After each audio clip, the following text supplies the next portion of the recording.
Chalo, very good evening to all of you. So we will go to the next part for consolidation, the two new standards that have been added. So all that we have been doing till now pertains to AS21, that is on consolidation of subsidiaries.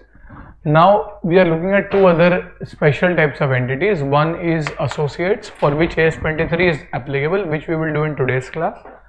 And second is AS27, to which joint ventures, joint operations or jointly controlled assets are applicable, which if time permits we can start today, and we can try to extend that into the next class as well. So we'll go to associates. Now what do you mean by an associate? An associate refers to an entity over which we have something called as significant influence. What is meant by significant influence? More than or equal to 20%, all the way up to, not less than, all the way up to equals to 50%. Anything above 50 gives you control. Exactly 50 does not give you control. Anything above 50 actually gives you control. So when we are looking at an associate, this is an entity over which you have significant influence. What do you mean by significant influence?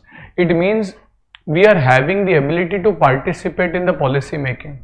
Like for example, there may be a company where someone holds a 78% stake. We hold only a 22% stake.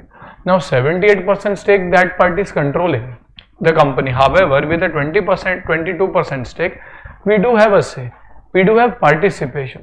What do you mean by participation? Participation over here means ability to be a part of the decision making process. Like when the board of directors meetings are happening, generally a person who has more than 20% stake does have a board seat and hence is able to participate. Now that does not mean that the decisions will be taken as per what I order, but at least I have the ability to participate in the policy making. Policies can be operating policies, or policies can be financing policies. What do you mean by policy making process? Like for example, when we are looking at something like let us say a meeting which is a board meeting, let us say, which is undertaken, where we are deciding why should our factory work on a double shift or not. That is an operating decision. Or if I have to raise new funds, should I use equity or should I use debt to raise new funds, is more of a financing decision. So if we have an ability to at least participate in the policy making process, we are said to have what is called as a significant influence. And if we have a significant influence, we can say the party in which we have significant influence is our associate. Now generally, whether we have significant influence or not, whether we participate in policy making or not, is evident from the facts. Now as a student, you are not given too many facts. Like for example, there may be companies where there is interchange of managerial personnel. Like for example, you have Volkswagen and you have Suzuki. Actually they have entered into a cross holding of around 10 or 15% each. So that 10 or 15% on its own does not give a significant influence. However, they have agreed that Volkswagen is known for bigger cars, luxury cars, premium cars. Suzuki known for compact cars. So Volkswagen wants to do some cost cutting. Suzuki wants to get more aesthetics into its model. So they have done a cross sharing of their platforms where their managerial personnel will work together. And probably Suzuki guys will help Volkswagen in cutting down the cost, and Volkswagen guys will help Suzuki to kind of make the vehicle much more luxurious, premium feel. So even with a less than 20% stake, they may be said to have significant influence. Or if someone like Warren Buffett is sitting on our board of directors. Now Warren Buffett is a very noted financial investor. Now he might own only a 15% stake in our company. But even with a 15% stake, he participates. We want him to be on our board. He participates in the financial policies. Whether debt is advisable, equity is advisable, whether new fundraise is warranted or not. Now that is something which is called as financing policy participation. Now you are at less than 20% stake, one can say that there is a significant influence. So sometimes it might happen that if you have 20 or above stake, you are not allowed to participate. The other party holds 78% stake, you don't have a board seat, you have nothing. Then you still don't have any influence, let alone significant influence. So whether you hold significant influence or not is evident from the fact that can you participate in the policy making. But if no information is given, then from a student's perspective, we can assume that a significant influence exists at or above a 20% stake. and all the way up to a 50% stake. This is provided the question remains silent, and in general I believe that at CA inter level your question will remain silent. But if it gives you certain data which shows you that you hold a 22% stake but you cannot participate in policy making, you don't have a board seat, you don't have any say, you are not consulting, or you don't have a forum in which you can be a part of your decision in the operating and financing decisions, and you still don't have significant influence. And if you have even a 15% stake but you have a board seat, you are participating in the committees where operating or financing decisions are taken, you still have significant influence. But if the question remains silent, then at 20 or above and all the way up to 50 we are considered to have a significant influence. Are we clear with this? Okay, and if there is a significant influence, we will say that the relationship is that of an associate relationship. Is everyone clear? Okay, so let us review this once. We have significant influence, AS 23, accounting standard 23. It's a new topic which has been added, fairly easy or manageable I would say, so, but it's a different type of accounting. Significant influence refers to an entity's ability to participate in the financing or operating policy making of the investee. The participation in the policy making can be through various means like representation on the board, material transactions between the entity and the investee, and interchange of managerial personnel, etc. So these are all the ways in which you can be said to have a significant influence. In case none of the above factors are given, then holding which is greater than or equal to 20% stake would evidence a significant influence, that is if none of these factors are available. However, 20% is not mandatory. An entity can have significant influence even at a lower stake if there is evidence that participation happens in the policy making. As we discussed, the entity should have the power to participate in the policy making, and if this participation is not evident even with a greater than or equal to 20% stake, then there is no significant influence. In case there is a significant influence, the associate relationship comes into existence. Are we clear with this? Okay. Next we have something called as equity method. Again, this is as per AS 23, not AS 27, AS 23. Now, what do you mean by equity method and when is it applicable? So, when we are looking at accounting, there are two financial statements. Remember, there is something called as a SFS, which is separate financial statements, and second is CFS, which is called as a consolidated financial statements. What is SFS? SFS treats the parent company separately and all of its other entities are treated separately. So over here you might have a parent entity and you might have 50 subsidiaries, 20 associates, 30 joint ventures, all of them are treated separately. So we are treating like Reliance Industries Limited as a separate entity, Reliance Jio, which is a subsidiary of Reliance Industries, as a separate entity. Are we clear with this? So over here in SFS, if I have invested, so let us say there is a company like Amazon, and Amazon has invested, for example, in Shoppers Stop. For example, Amazon, let us say, has invested 30% stake in Shoppers Stop. Does 30% give Amazon control? No. But does it give it significant influence? Yes. So in the SFS, I will still show this as investment in Shoppers Stop account debit to bank. I will say, by theek, Shoppers Stop is a separate legal entity, Amazon is a separate legal entity. So I will show this as an investment in an associate. At what value will you show this? Sir, we will show it at cost. Sir, which accounting standard will apply? AS 13, not 23. There is a separate standard on investments which is on AS 13. If you have not done this, you will do it. Otherwise, if you have done this, well and good. AS 13 is the standard when it comes to investments. What does the standard say? By current investment, that is, you are purchasing for the purpose of selling in the immediate future in less than 12 months, you record it at cost or a fair value, whichever is lower. Whereas if it is a long term investment where the intention to hold is about 12 months, you record it at cost only. If there is any permanent decline or diminution in value, you will subtract that, otherwise you will record it at cost only. These are long term investments. Are we clear with this?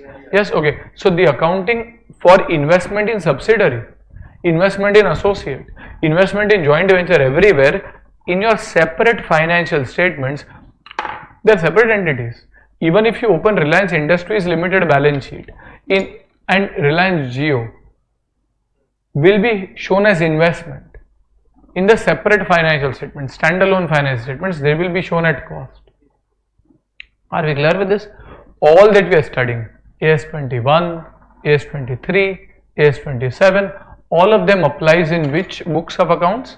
Consolidated books of accounts, consolidated financial statements. I hope you appreciate the fact that there are two different set of financial statements, and Companies Act mandatorily requires you to prepare a CFS in case you have a subsidiary or an associate, let us say, or a joint venture.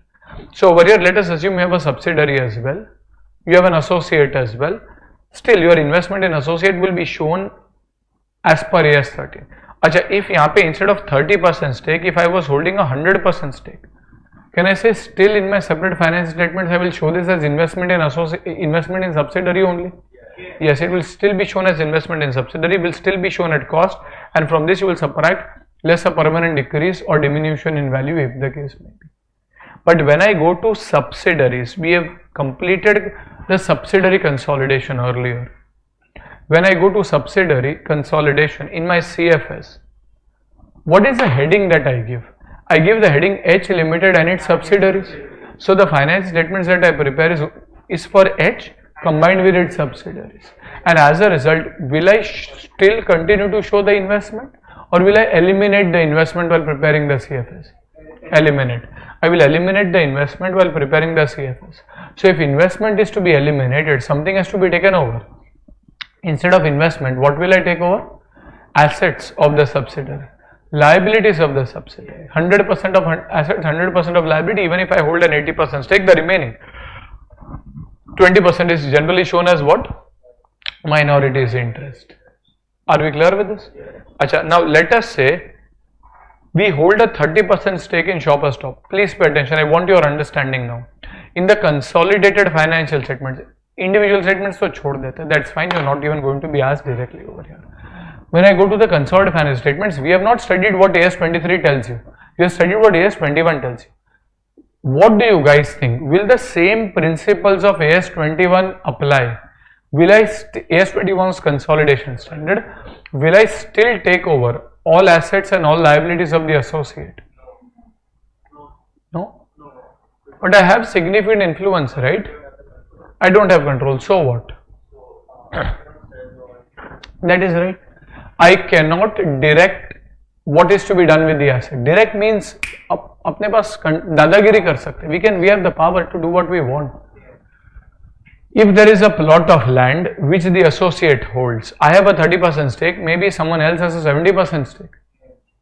If there is a plot of land which is held by the company with a 30% stake, I cannot order to sell the plot of land. I cannot order to dig a mine on that plot of land. I cannot order to renovate that plot of land. I don't have that ability.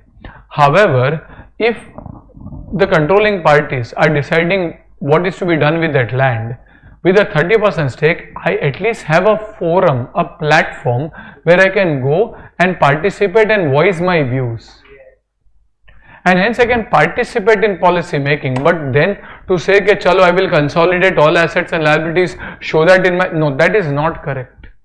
I don't have the ability to direct the assets and liabilities, and hence the method that I use for subsidiaries cannot be applicable for associates. And hence a separate method is to be shown. This method is called as the equity method.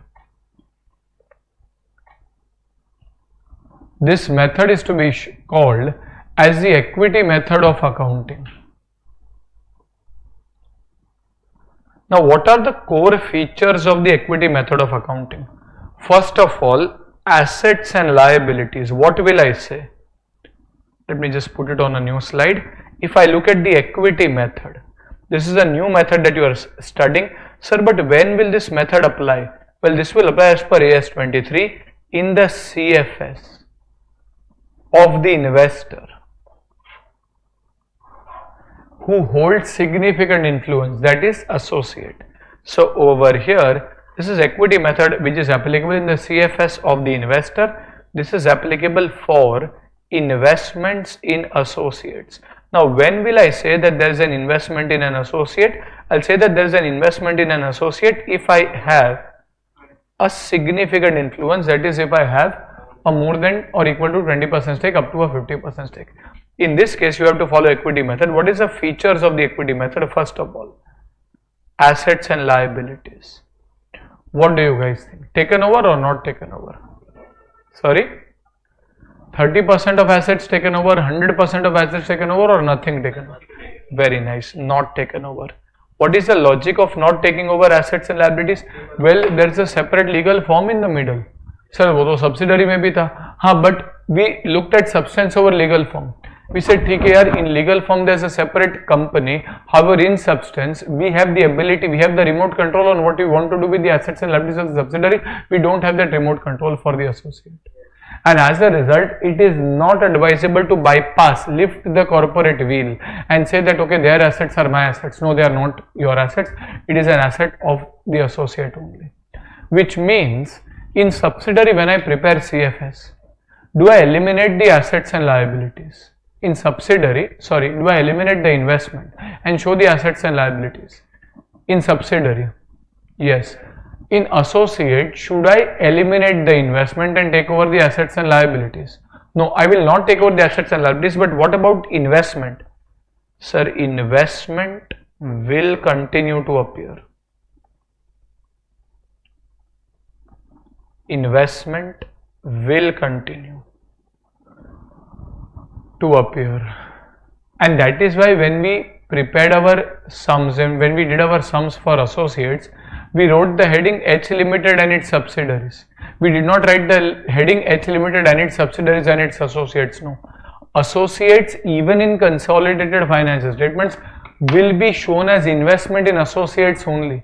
Like I show, if I have a 2% stake in Reliance, it is not my associate. I will show it as an investment in Reliance. In a similar way, if I have a 22% stake in Reliance, I still don't have control over Reliance. I will still show it as investment in Reliance, which is my associate. I will continue to show the investment. फिर तो sir क्या सीखने का? If you are continuing to show the investment, I am not taking over the assets and liabilities. Investment will be shown at what value? Sir, investment will be shown at cost. As per accounting standard 13, or you have been doing investments since quite some time, you show the investments at cost. If I purchase, for example,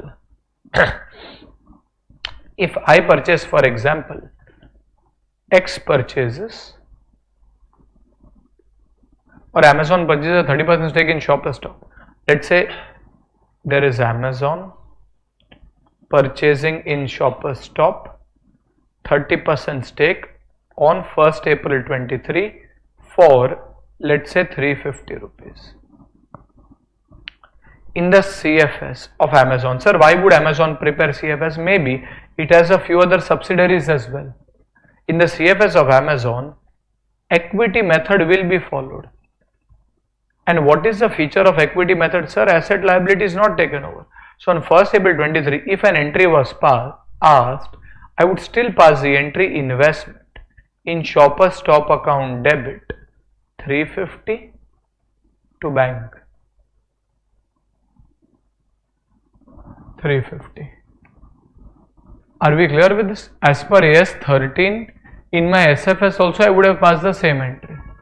Achha, now what will happen? Let's say one more year passes. In the year 23-24, this is post my acquisition. In the year 23-24, okay, so let us say Shoppers Stop had net assets. Do you understand net assets or net worth? Net asset is asset minus liability. Net worth is share capital plus reserves. That is your net assets or net worth. On 1st April 23 was, for example, 1000 rupees. Are we clear with this? Achha, now this is made up of, for example, just a second. If I were to draw up an example, this is made up of, let us say if I look at the balance sheet of Stop, there was some land, there was some inventory, let's say, and there was some cash. Equity share capital is 100, P&L balance was 900, land was 500, inventory was 400, cash was 100 rupees. This was 1st April 2023. I am not taking over the land or inventory or cash in my books, I am just showing the investment. 1 year passes by and Stop makes a profit. Stop makes a further profit. Kya karna? Of, let's say, 200 rupees. This is made in cash. So if I look at the balance sheet, for example, on 31st March 2024, 1 year later, after the date of acquisition, my PNL would be 900 as on the date of acquisition plus another 200. So this will become what? 1100. So this will become 1100. Similarly, when we look at cash, you had 100 worth of cash, to that you will add 200. For example, profit can be kept in cash, or you can use that cash to buy inventory, land or anything else. We are keeping it simple. Let us say the profit is in cash, in which case this is 300 and the balance sheet will tally. Now as per accounting standard 13, the standard on investment, or what you have been doing as per GAAP earlier, you have to show the investment at cost, and hence you made an investment of 350. Now the company makes a profit, company makes a loss, how does it matter to you? We will show the investment at cost only. Are barabar ke nahi? So as per AS 13, the investment will appear at cost only, that is 350. However, when we look at the equity method of accounting, among other things, what does the equity method say? Equity method says that we will add the share in our profit. We will add equity method. Equity means the net worth of the associate. If the net worth of the associate increases, we have a share in that net worth. So if the net worth of the associate increases, we have some share in that net worth, and as a result, over here you will have that the net worth is increasing, for example, by 200 rupees, maybe due to profit. Net worth can increase due to other items as well, like revaluation or multiple other items. If there is an increase in net worth, you have a 30% share in that, and hence the standard says you have to consider it. Now why do you need to consider it? It is because whether you realize it or not, when you do AS 13, whether you realize it or not, you are kind of following the cash system of accounting while recognizing income. Please pay attention. When do you recognize income on investments? When the company gives dividend. If the company does not give dividend, you don't recognize income. A company like Microsoft, for example, I must have discussed this earlier as well. It was incorporated in the 1970s. The first time it gave dividend was in 2002. So for a good 30 years, a person like Bill Gates, who was holding shares of Microsoft, could not have recognized any income on the shares, because Microsoft has never distributed dividend. However, don't you think the company was earning profit? Yes, generally our involvement is what we call as passive. What do you mean by passive investment? It means we are not very actively involved in the investment, and as a result, हमने ना हमारा time, energy, resources, effort, nothing is deployed. We have invested, forget about it. So generally we'll record income as and when dividend is distributed. However, in case of an associate, don't you think these companies will regularly participate in policy making? They will have their managers working with the associate company. They will have their employees going and participating and trying to negotiate what is to be done in terms of a decision. So I'm investing my time, I'm investing my energy, I'm investing my resources. So it does not really make sense to show the investment at cost only. If I show it at cost, matching concept may go for a toss. Why? In my books of accounts, I will record expenses. Like I took that example of Suzuki and Volkswagen. Suzuki will keep on booking expenses कि भाई हमारे employees Volkswagen के लिए काम कर रहे हैं. I will keep on booking expenses.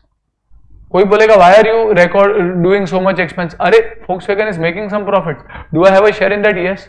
अच्छा, if I am a passive investor who has invested just 10 or 20 shares in Volkswagen, 10-20 shares, not 10-20% stake, just 5 or 10 shares, then I will say यार मैंने तो कुछ time डाला ही नहीं है company के पीछे.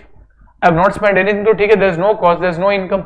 However, in case of a significant influence, I have deployed my time, I have deployed my resources, I have deployed my energy, and hence it is appropriate to say that there would be cost, and against that you should ideally recognize income and not just wait for dividend. Achha sir, what if dividend is distributed? We will study that. But here we don't wait for the dividend distribution. तो कोई बच्चा बोलता है कि sir ठीक है, cost is not the best way to record investment in associates.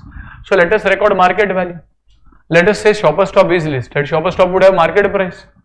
So if the market price of the share earlier was 350, now the market price is 400, 420, 430, 450, record the investment at market price.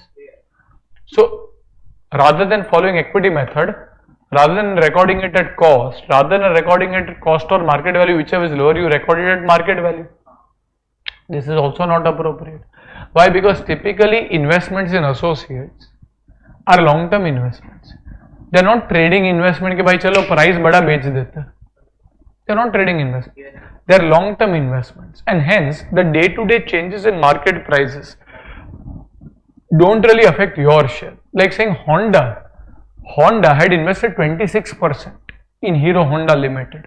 Now 26% in a way did not give them control. One can say कि भाई ठीक है 26% Hero Honda के price change हो रहा है. Honda does not care about that. Honda is not going to sell the shares of Hero Honda the moment the price goes up. Honda is more like a strategic business investor. इसको अपन बोलते हैं trade investment which is done to extend my trade, to extend my business. So the day-to-day fluctuations in market price don't really affect me, and hence to show at market value is also not appropriate. तो sir अभी करना क्या है? Well, you show this as and when the net worth or net assets of the associate change. So we say forget the market price, forget historical cost. So if during the year there has been a profit of 200, Shopper Stop has made a profit of 200. I am not showing the assets and liabilities, but I am showing the investment. I have shown my investment at 350 rupees. The cost of this investment is actually 350 rupees only. But will my investment value change? Sorry? Yes, it will change. Why will it change?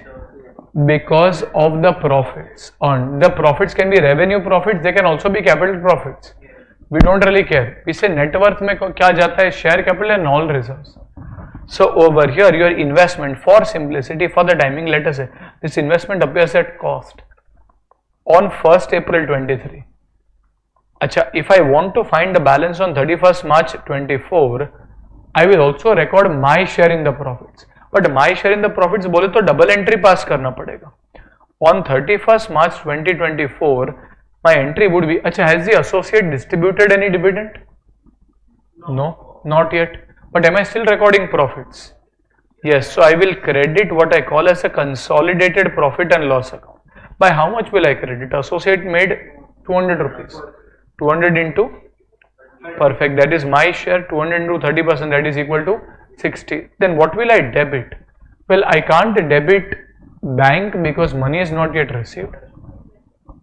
I will debit investment. I will say the value of my investment has in a way appreciated. It is like saying that when you take a loan or when you give a loan of 100 rupees and someone owes you 10 rupees of interest, they don't pay you interest, you increase the loan balance, you say loan 100 hai plus 10, my loan receivable is 110.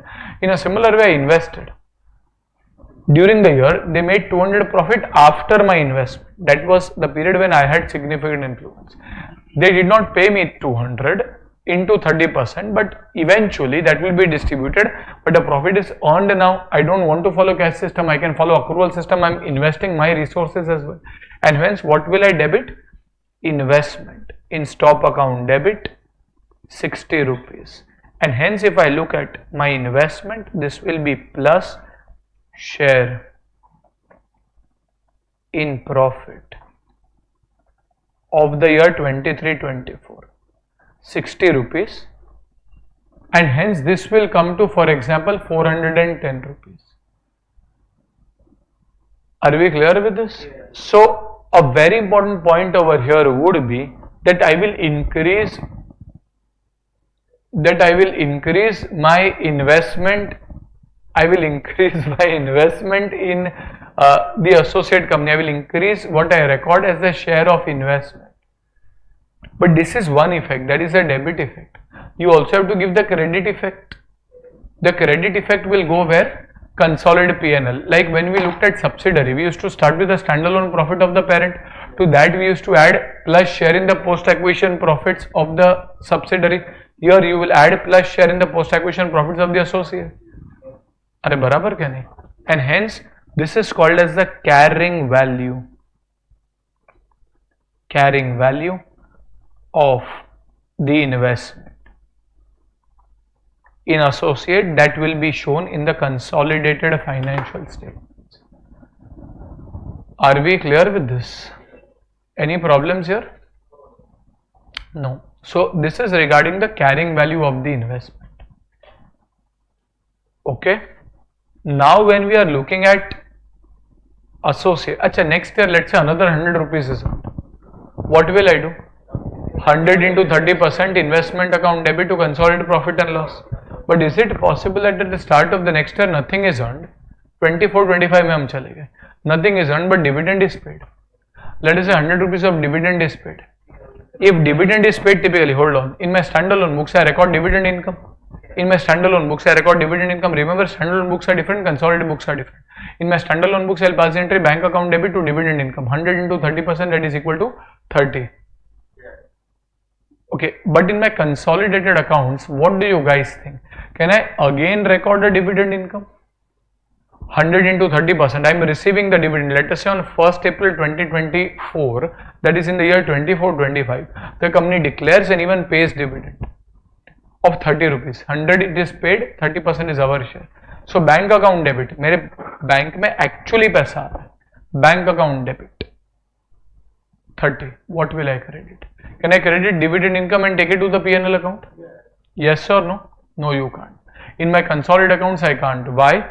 Well, because I've already recorded that income earlier. It is like saying that when you follow the cash system of accounting, when you follow the cash system of accounting, at that point when credit sale happens in cash system of accounting, do you record any income? Credit sale ke waqt? No. But when I collect money from debtors, do I record income? Yes. But I can't record income at both places.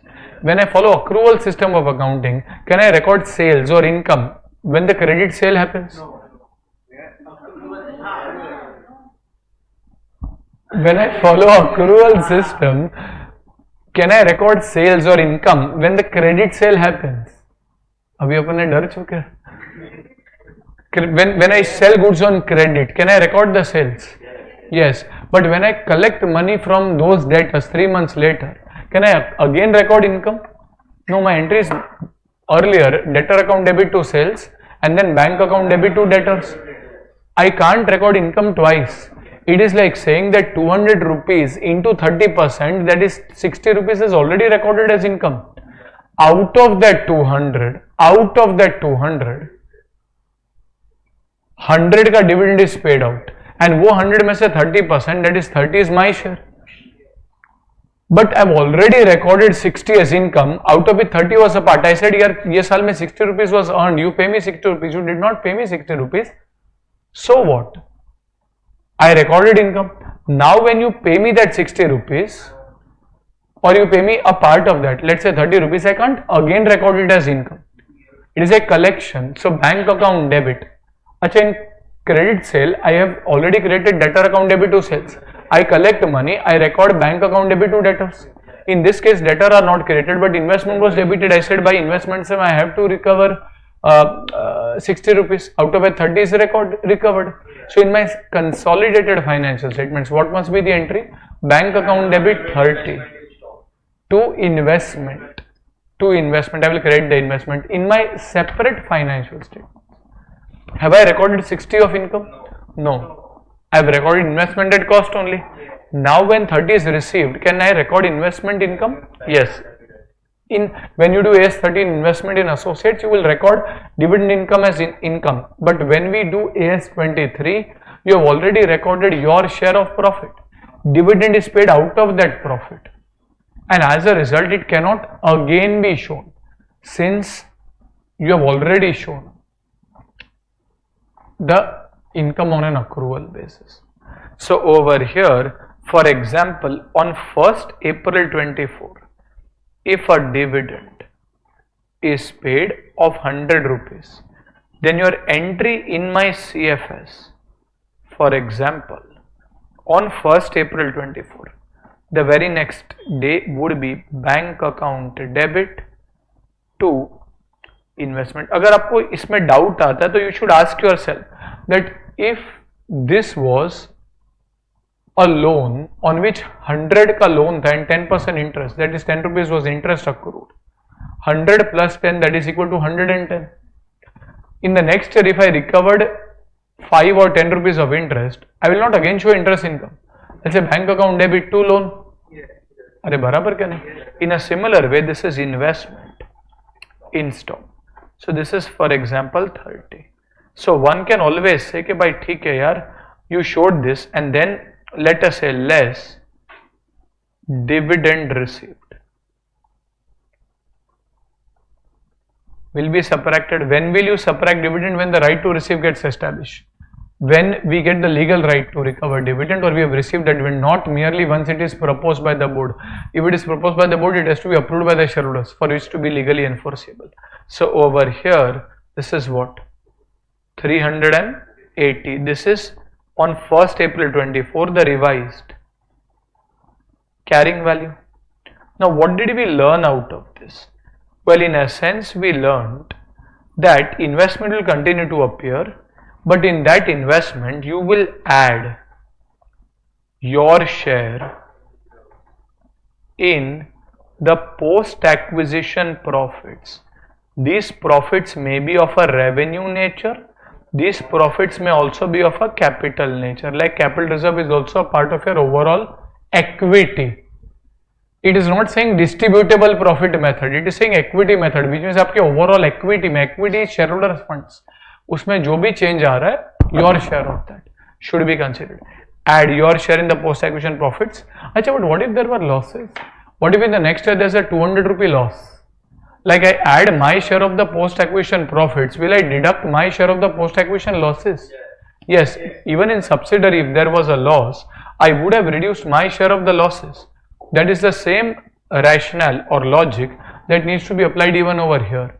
If there was a loss, you will also deduct your share in the losses. There is an exception to this.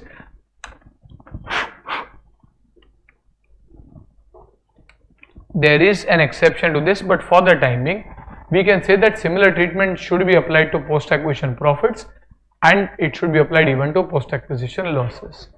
Achha, then you will deduct your share in dividends received. Achha, these dividends, remember, can be pre-acquisition dividends. They can also be post-acquisition dividends. Sir, why are we deducting post-acquisition dividend over here? Well, post-acquisition dividend is paid out of post-acquisition profits. That is, during the year 23-24, you earned 200 rupees. 200 rupees was consolidated as income, and now that income is distributed.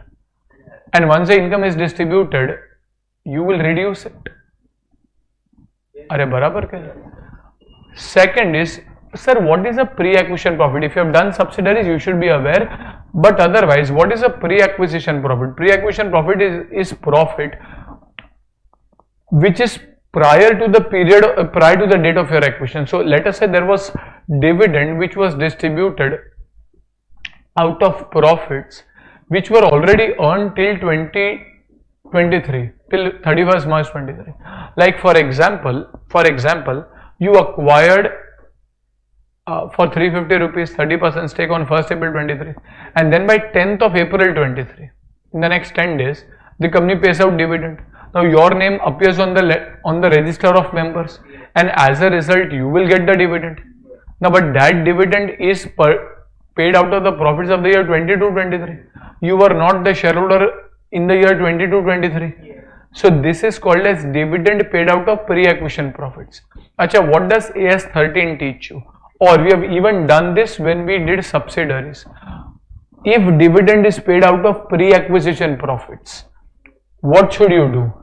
Reduce it from the cost of investment. Even under separate financial statements, you would have reduced it from the cost of investment. इसका logic ये होता है कि भाई that dividend must be, it's like recovery of investment. There's a concept of something called as cum dividend price. Cum means cumulative, inclusive of dividend price. When you purchase the share on 1st April 23, you paid for the share as well as the profits which are earned till that date. And hence, if the profits were paid, it is recovery of your investment you made. And as a result, if dividends are paid out of pre-acquisition profits, in the SFS as well as in the CFS, it is treated as recovery of investment, and hence it will be reduced. Moral of the story: if dividend is paid by the associate, we don't care whether it is pre-acquisition dividend or it is post-acquisition dividend, dividend should always be reduced from the investment in the equity method as per AS 23. If you are asked to prepare even workings for the separate financial statements, that is as well as dividend is to be reduced only if it is pre-acquisition dividend. Post-acquisition dividend will directly flow to the profit and loss. Are we clear with this? समझ में आता अपने को? Okay. So over here, these are the core features. Now, if you understand this, a few additional concepts that I want some clarity from you. First is, when we studied subsidiaries, we had a very common adjustment of intercompany debtor and creditor elimination. Did you eliminate intercompany debtors and creditors? Why? Because when you consolidate, parent and subsidiary becomes one and the same. Parent के books में subsidiary is a payable, subsidiary के books में parent is a receivable. When I join the two, I can't owe to my own self, I can't recover from my own self, and hence I eliminate.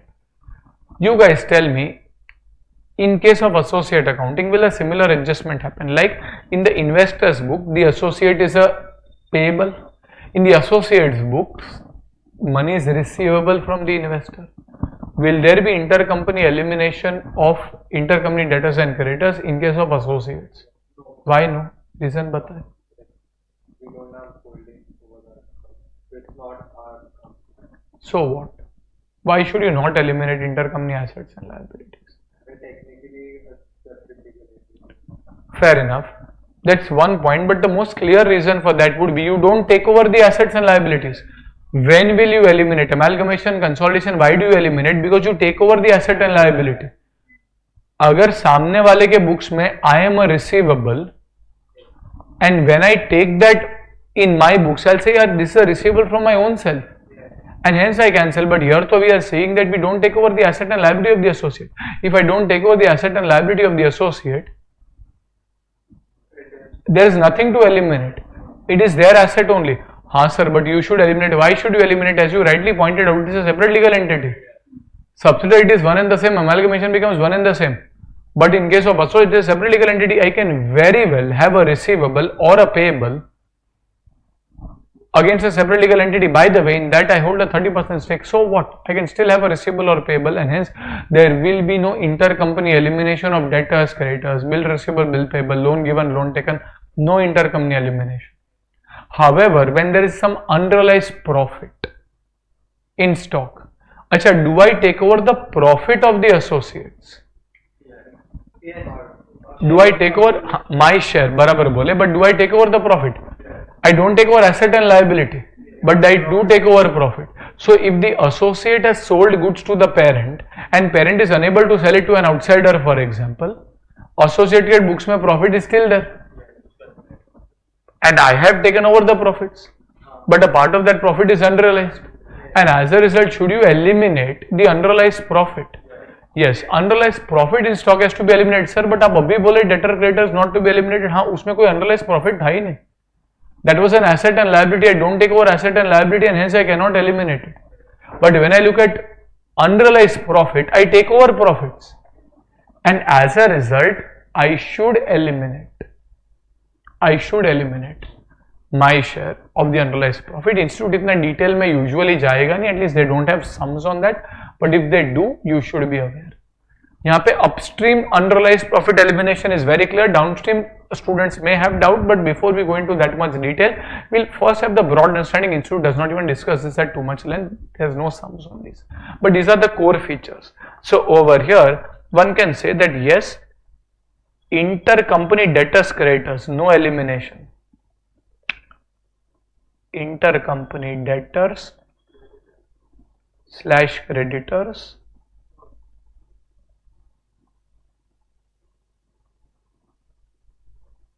no elimination. But when you look at intercompany unrealized profit, will you eliminate the entire unrealized profit, or will you eliminate unrealized profit only to the extent of our share? Why not entire profit? यार subsidiary में तो हम entire profit निकालते थे. Because we were recording 100% of the assets and liabilities, sir. But profit we were taking only 80% है, तो हमारे 80% yes, but remaining 20% was attributing to a minority, and hence you are recording 100%. We did sums on consolidated P&L, multiple sums we did. In consolidated P&L, we were recording 100% of incomes and expenses. जो भी मेरा total profit है, I would say हाँ उसमें से 80% is parent, 20% is minority. But I was recording 100% of यहाँ पे I'm not recording 100% of incomes and expenses. I'm directly recording 30% as my share of profit. So if it is underlies, I can eliminate only to the extent. Achha, that brings me to the next point. It's not a feature, but will there be any minority interest over here? Will there be any minority interest when I show an investment in associate? Will there be any minorities interest? No. Why no? हम खुद ही minority है. So we can't say that 30% हमारा 70% is a minority. No. Why were you creating minority there? Because 100% you were taking over, and we were saying 20% is belonging to someone. Here you are not taking over 100%. Investment आपका 30%, you are recording only that part of investment. So there is no minority. The birth of minority was due to the fact that you were taking over 100% of assets in your subsidiary, whereas you had only 80% stake. So you were saying भाई हमने भले 100% asset take over किया है, 20% is attributable to someone else, and hence we create a minority interest. But that is not the case in case of an associate. Are we clear with this? And as a result, when we look at associate, there is no minorities interest. So what you will eliminate is only our share. Only our share is to be eliminated. Are we clear with this? Acha. Next you have point 7, which says minorities. Will you show any minorities interest? No, there will be no minorities interest. And next is, let us say, goodwill or capital reserve as a case. Maybe will you create a separate goodwill or a capital reserve? In case of a subsidiary, do you create it? Yes. Why do you create it? Because we are buying control. I might have invested, for example, let us say I was buying 100% stake for simplicity in this company. So let us say I've invested for 100% stake, I've invested 1200 rupees. So my investment is showing at 1200. But when I take over the assets and liabilities, my assets and liabilities can be taken over only to the extent of 500, 400, 100 as on the date of acquisition. So where will the remaining 200 go? So that extra 200 for something which is worth 1000, I ended up paying 1200, and hence the 200 extra paid was towards goodwill. I am eliminating, that is removing my investment, that is the debits, by 1200 and bringing in new debits, asset liability worth 1000 only. So the remaining 200 goes to goodwill if it is positive, capital reserve if it is negative. Now you guys tell me, fundamentally, would there be any goodwill or capital reserve in case of an associate? No. Why no? I am not eliminating the investment. The birth of goodwill is associated with the fact that you eliminate the investment and bring in assets and liabilities. That is the birthplace of goodwill.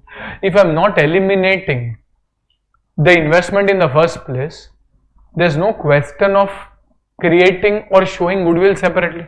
Goodwill छोड़ो, हम और कोई asset liability भी अलग नहीं दिखा रहे.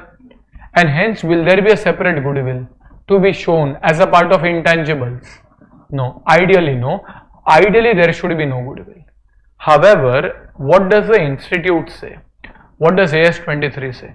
A very unique thing. AS23 says you will identify. What do you mean by identify? That is disclose the goodwill. However, you will not account for it separately. कुछ समझ में नहीं आया? What does this mean? It means that when I am showing this working initially, I would say what is the cost of my investment, sir? 350. नहीं, ऐसे 350 नहीं बताएंगे. We will say what is the breakup of 350. Yes, the cost of my investment undoubtedly is 350, but what is the breakup of this 350? I will say that this 350 is made up of my share in the net assets or net worth, कुछ भी चलेगा. What is my share in net assets or net worth? अच्छा, net assets अगर balance sheet available हो तो I can look at land, inventory, cash, everything. If it is not available, I can look at share capital and reserves. Let us say I look at share capital and reserves on which date? 1st April 23. On 1st April 23 मेरे पास कितना share capital था? 100. मेरे पास कितने profits है? 900. So I will say my share is 100 plus 900, that is equal to 1000 into what? 30%. This is equal to 300. But am I paying 300?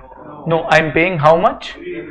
350. So the remaining 50 over here is attributable to goodwill. But I will not show goodwill. इसका मतलब क्या होता है? I will not show goodwill as a part of my non-current asset intangibles. I will just identify, that is disclose. In my investment schedule, my investment will appear at 350. But when I go to the notes to accounts in the 350, I will say, अच्छा ये 350 में से 300 is towards my share of the net assets or net worth, and the remaining 50 is towards goodwill. In subsidiary, I will show the assets and liabilities, and I will also show the goodwill separately. In this case, that is not permitted. I will merely identify goodwill है तो goodwill, capital reserve है तो capital reserve. I will merely identify the goodwill, that is disclose it as a part of my investment balance. Sir, वापस नहीं समझ में आ रहा. If this was a subsidiary case, then in your assets I will have non-current asset. In non-current asset I will have land like PP, and then I will have intangibles. Within intangibles I would have shown this goodwill, and then if there were separate investments I will do that. But in case of associates, I will show assets. Within assets, non-current assets. PPE, intangible, nothing would appear. And then within investments, you will show 350, and 350 के लिए एक note का reference देंगे. And in the notes to accounts, you will show how the 350 is made up. That is 300 share of net assets as on the date of acquisition plus 50 rupees, which is attributable towards goodwill. Are we clear with this? And that will give us 350, and this is how your working will accordingly proceed. Are we clear with this? Yes? Okay. So if you now read the features of equity method, which I would rate as important, because even when you do articleship, a lot of your companies will definitely have subsidiaries, but they will also definitely have associates. And institute ने बोला कि भाई articles का half knowledge हुआ करता था, and hence they are now teaching you every accounting standard. Associate का standard होने दो, joint venture का होने दो, subsidiary होने दो, everything is being taught to you. So when you go to do your articleship, you know what is to be done. Even in case of associate accounting, though institute in their study material has given you only 2 illustrations and 2 practical detailed questions apart from a few MCQs and stuff. So those 4 questions which are currently there, mind you, there are a lot of other questions that we can take from the final syllabus, but as of now there is no other RTP, MTP, etc., and hence most likely the questions that will come from the institute material. So institute material has 2 main questions, 2 practice questions, and hopefully that should be the base for everything else. If required any further workings, then we can do that separately when subsequent RTPs, exam material, etc. is subsequently given. But till then, you have a conceptual understanding where you can tackle almost every sum that comes your way. Okay, so let us look at this. Equity method AS23 applicable for investments in associates. अच्छा, joint venture cancel कर दिया जाए. Joint venture के लिए some other method is followed. Applicable for investment in associates in CFS. CFS is consolidated financial statements. In the SFS, the investments can be shown at cost. ये आगे का cancel कर लो.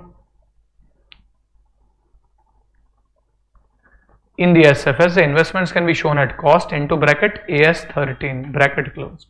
Accounting standard 13. अच्छा, features of the equity method. Assets and liabilities of associate, what do we say? Not taken over. Share in equity, the investor share in all post acquisition profits or reserves. ये OCI cancel कर दो.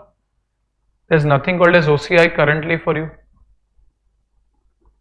So over here, the investor share in all post acquisition profits or reserves are to be added to the investment. That is investment account debit to consolidate P&L, to consolidate other reserves, and then even cancel this OCI given over here. All the changes in the equity should be adjusted against investment in the net assets, as the net assets of the associate are not taken over. Ideally, in subsidiaries, I don't need to do this. Why? Because if the cash of the subsidiary goes up, I am taking over 100% of the cash. So So I don't need to make any further adjustment. But for associate, if the profit goes up, I'm not taking over any other asset of the associate. So that has to be adjusted somewhere. It will be adjusted along with the investment. Reasoning: since the investor has significant influence or joint control, the recognition of income merely based on the dividend distributed may not be a true measure of the income earned by the investor from the associate. Vapas, since the investor has significant influence or joint control, the recognition of income merely based on dividend distributed. We said that generally investments ka income we record only when dividend is distributed or investment is sold. So this may not be the true measure for income earned from the associate. Therefore, we record profits as and when they are earned, irrespective of as and when they are distributed. Further, the fair value is also not an appropriate measure since joint venture cancel kar de, since associates are extensions of businesses and they are not merely held to earn fair value gain. So we said Hero Honda had a 26% stake.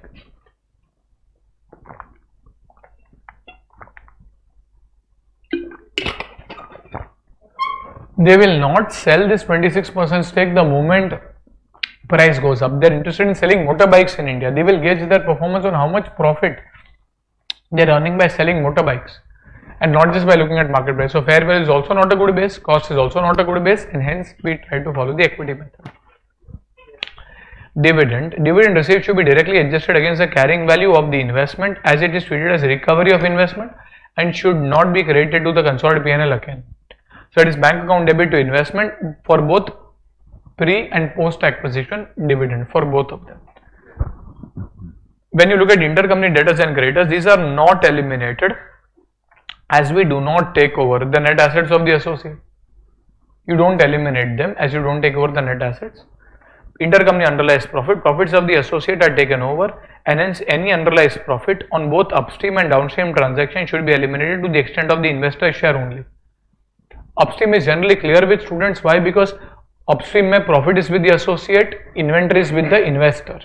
So your entry would be your share of profit. So consolidated P&L account debit to inventory, because inventory is in the books of the parent. Parent ka inventory to rehta hai. But when it is downstream, it is parent has sold to the associate.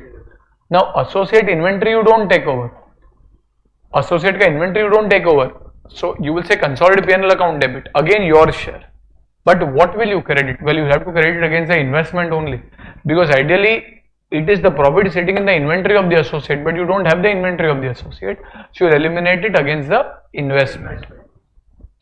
Consolidated P&L account debit to inventory or to investments, as a case may be. We have explained the logic. By upstream, inventory appears in P's books and hence adjustment can directly be done against inventory.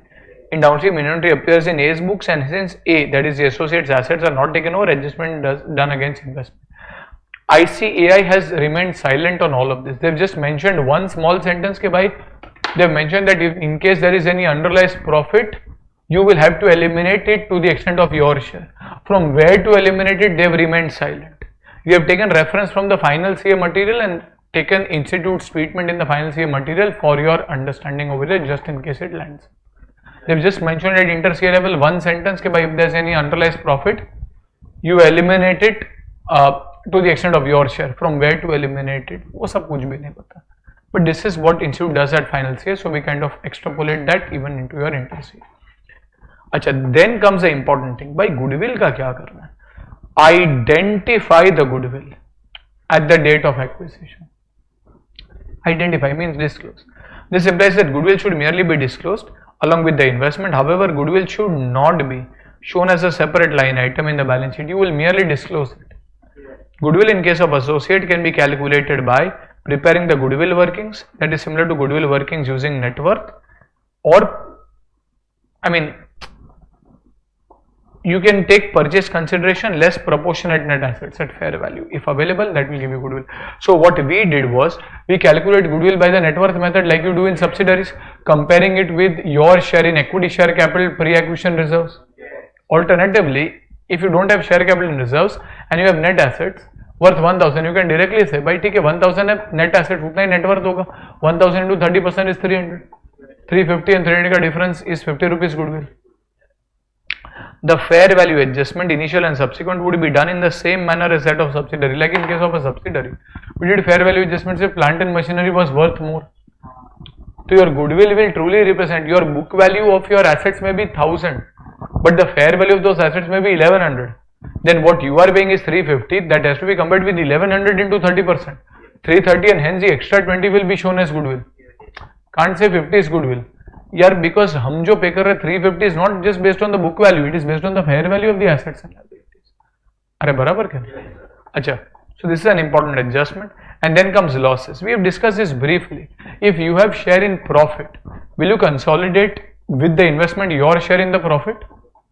Yes. If you have losses, will you consolidate your share in the losses? Yes. Till what extent will you consolidate?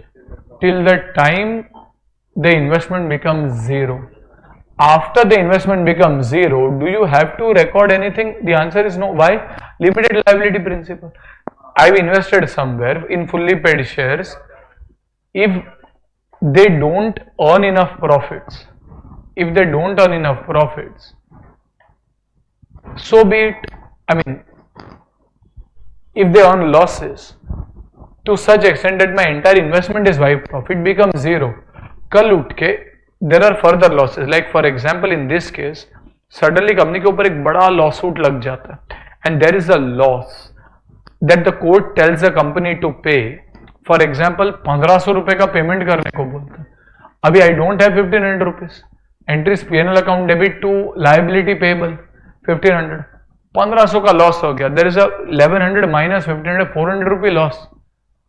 If I go to see 1500 का loss into 30%, 1500 into 30% comes to what? 450. I don't have enough amount in my investment account. I have 380 only.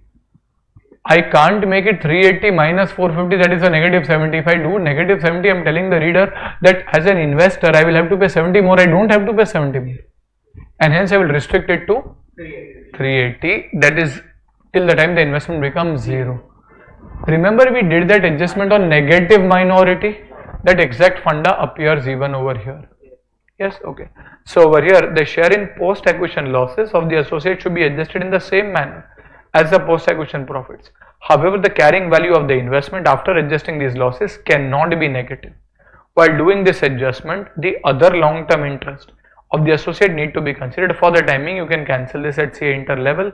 This is not something which is likely to come. So we just remember that your share cannot be negative.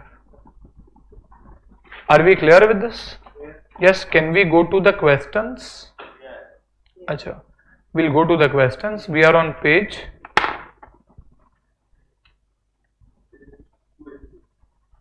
go to page 286.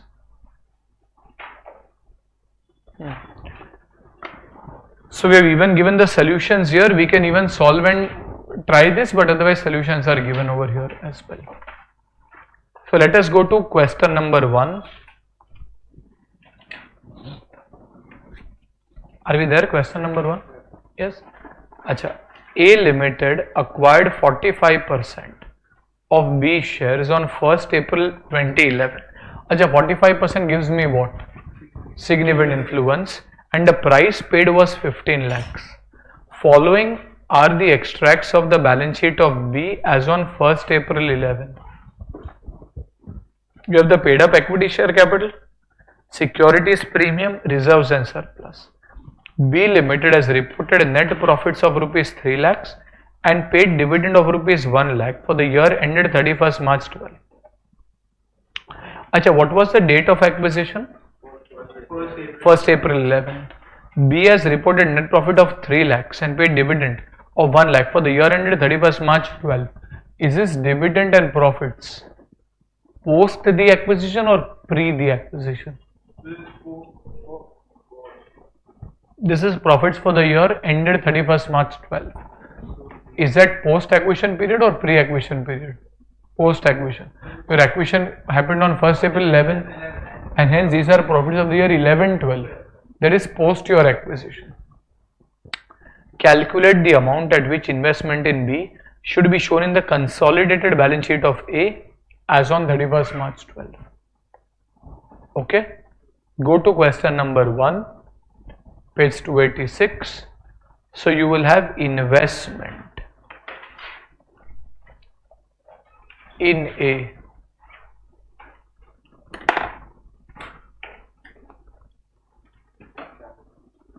Investment in A.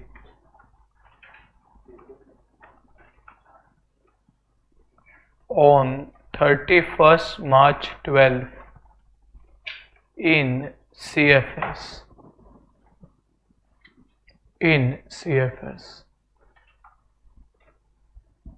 Achha, there are multiple ways in which we can solve. I'm just doing one of the ways. You can have a you just have to ensure that you disclose goodwill, adjust your share of profit and dividend appropriately, and that's it. So over here, if you start with on 1st April 11,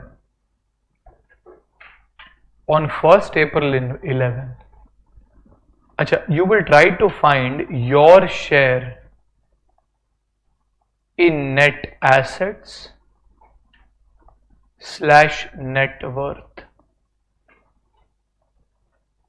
into bracket on 1st April 11.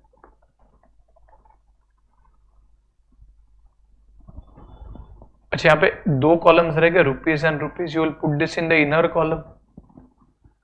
अच्छा, how will you find your share? How much stake have you acquired? 45%. Does that give you 45% of equity share capital on 1st April 11? Does that give you access to 45% of the equity share capital on 1st April 11? Is that a part of your net worth? Yes. So equity share capital. And write the full form as well. So this is what into what? 10 lakhs into 45%. Achha, you can prepare a separate working note as well. Some students prefer doing it here only, some students prefer preparing a working note. Achha, does that also give you any further share in the securities premium? As on the date of acquisition, securities premium is how much? 1 lakh into 45%. This is 45,000. Anything else?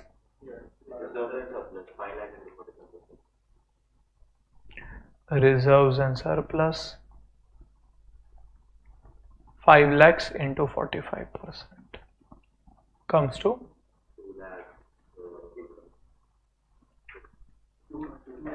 Achha, after that profit is earned, but that is post acquisition. We are looking at the position as on the date of acquisition. So basically your share comes to what?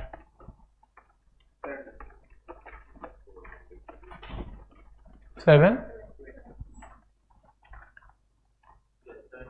But how much is the cost of the investment? Leave a couple of lines. Cost of investment. 1st April 11, outer column. How much is that? Which means there will be a balancing figure which will be shown as goodwill. How much is that? 7 lakh 80,000. This will be the balance as on 1st April 11. After this, what? We want to find the value of investment on 31st March 12. Will you add something? Plus share in post profits. This is for the year 11-12. What were the profits? Will you take entire 3 lakhs? Our share.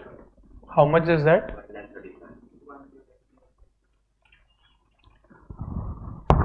Achha, is there anything else? Why separate? Well, dividend is paid out of the 3 lakhs. If 3 lakhs into 45% is already added, I can't further take income. But then bank account to debit ho raha hai, then investment will be credited. Less share in dividend. Achha, tell me, if this question had come for your SFS, separate financial statements, do I need to show and break up the goodwill separately? In separate financial statements, AS 13. No, I will show this at 15 lakhs only. Do I need to add the share in my post-acquisition profits? Do I need to subtract the post-acquisition dividend? No, I will take the dividend to the P&L. Profits and don't matter. Okay, so over here this is what? 45,000 you will subtract, and this will give you on 31st March 12 carrying value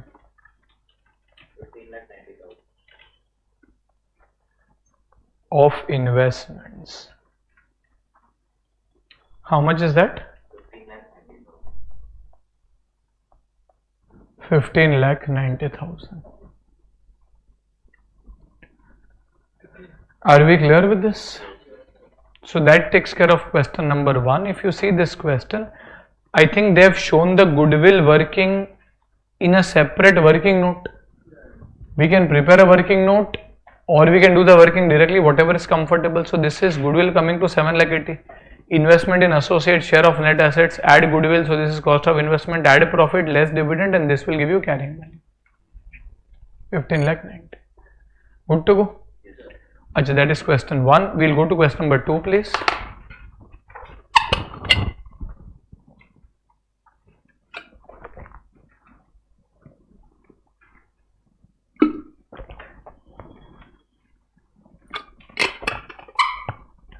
Now A Limited acquired 40% share in B on 1st April 11 for rupees 10 lakhs.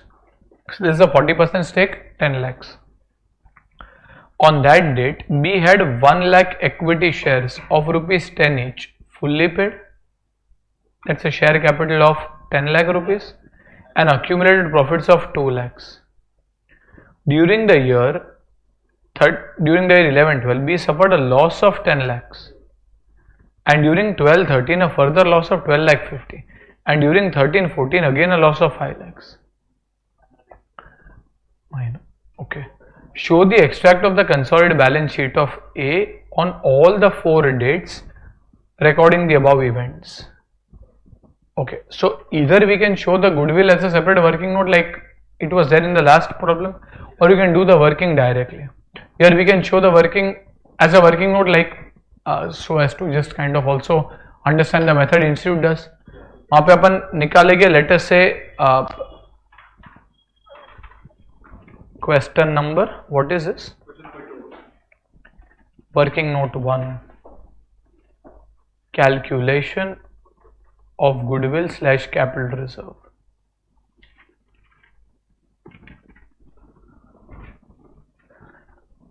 अच्छा, you do it the way you were preparing cost of control in subsidiaries. You say कि boss investment है कितना? 40% rupees. How much is the investment?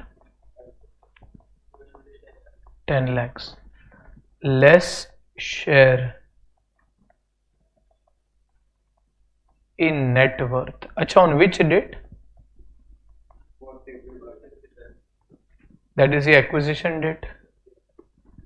Do I have the balance sheet to calculate assets and liabilities? No, but do I have equity share capital? How much is that? 10 lakhs into 40%. This is 4 lakhs. Then what? Accumulated profits as on the date of acquisition was how much? उसके बाद whatever is happening is after the date of acquisition. This is 2 lakhs into 45% comes to 40% comes to 80,000, and that's it. So your share is 4 lakh 80, and hence the remaining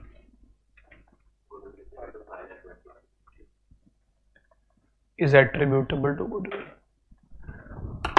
Acha, so this is your goodwill calculation. Typically goodwill should remain the same. However, if there is a loss, you will have to write off the loss from the investment. Ideally, goodwill will not change, it is just a disclosure.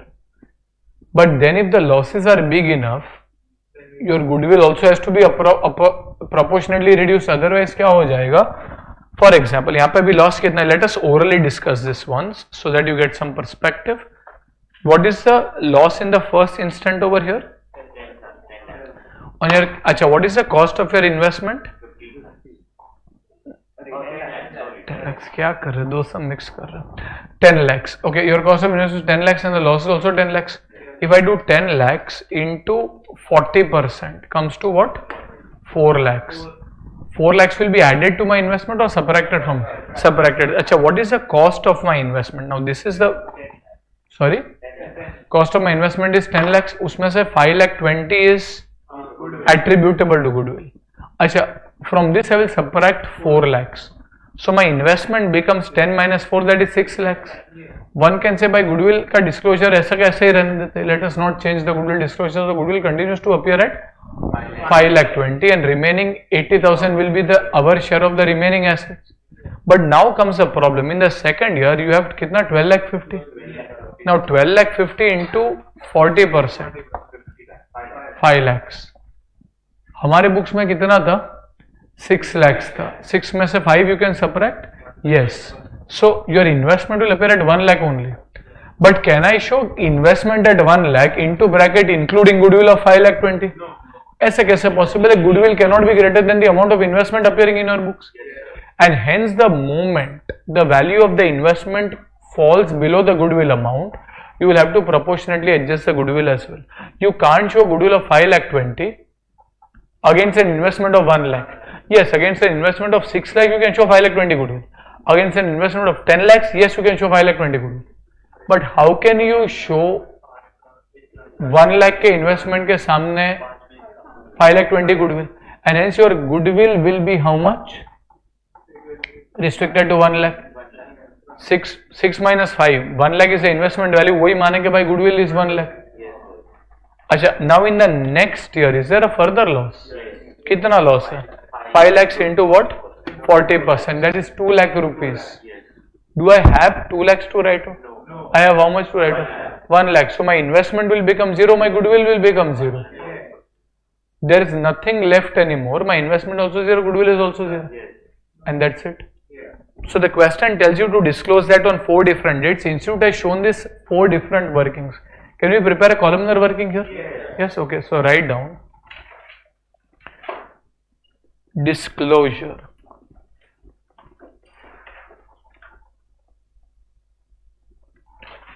for investment in B into bracket in CFS as per AS 23. So over here there are 4 different dates. So first we'll have particulars. There are 4 different dates. Achha, first date is the date of acquisition. This is which date?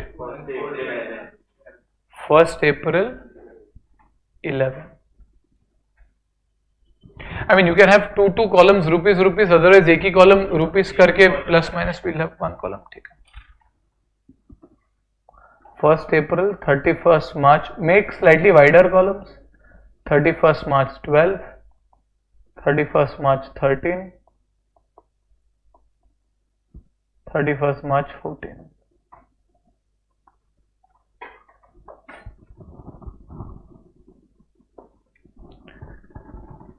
You will start with the share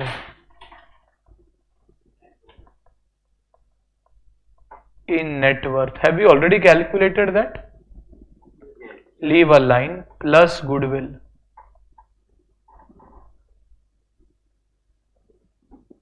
And that will give us the cost of the investment. To this you will add plus share, plus if share in profits, plus share in post profits slash bracket में losses.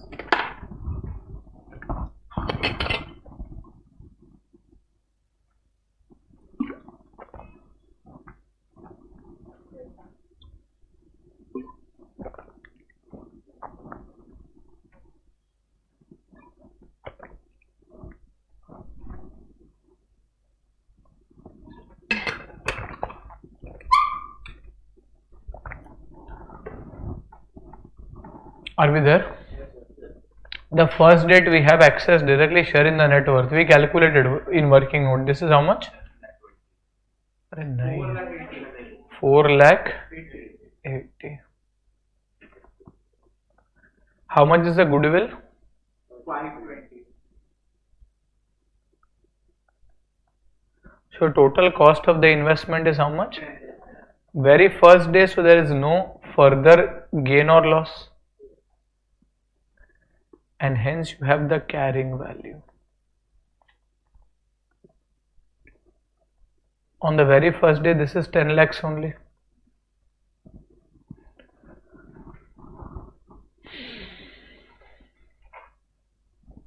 Acha, next you have 4 lakh 80,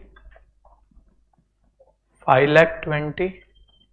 So this is 10 lakhs. And out of this 10 lakh you will have into bracket what into what? 10 lakh into 40% comes to what? So this is, now this 6 lakhs में से जो 4 लाख का adjustment है, where will you adjust it? Against 4 lakh 80 first or against 5 lakh 20 first? 4 lakh 80 first. So over here this will be 4 lakh 80 minus 4 lakhs जो आपने adjust किया, and hence this is the leftover 80,000 appearing. 5 lakh 20,000 still appears as it is, and hence your opening will be 6 lakhs. Acha, next when I adjust this into bracket, this is what into what? 12 lakh 50 into 40%.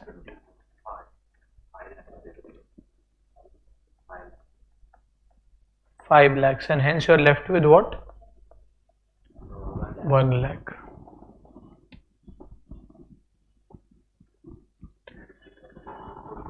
Next you will have to adjust this 5 lakhs somewhere, so we will say चलो 80,000 में से तो पहले 80,000 minus 80,000 कर लेता.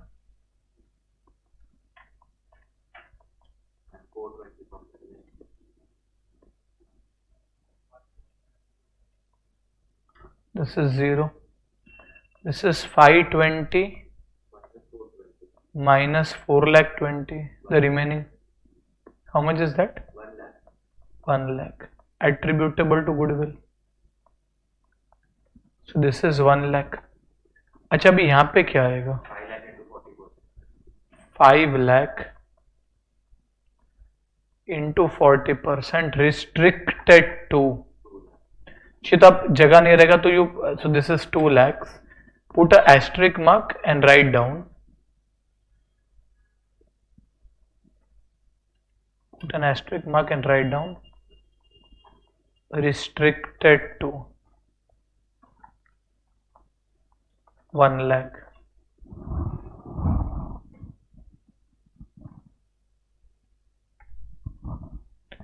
Restricted to 1 lakh. So this is 1 minus 1 comes to nil.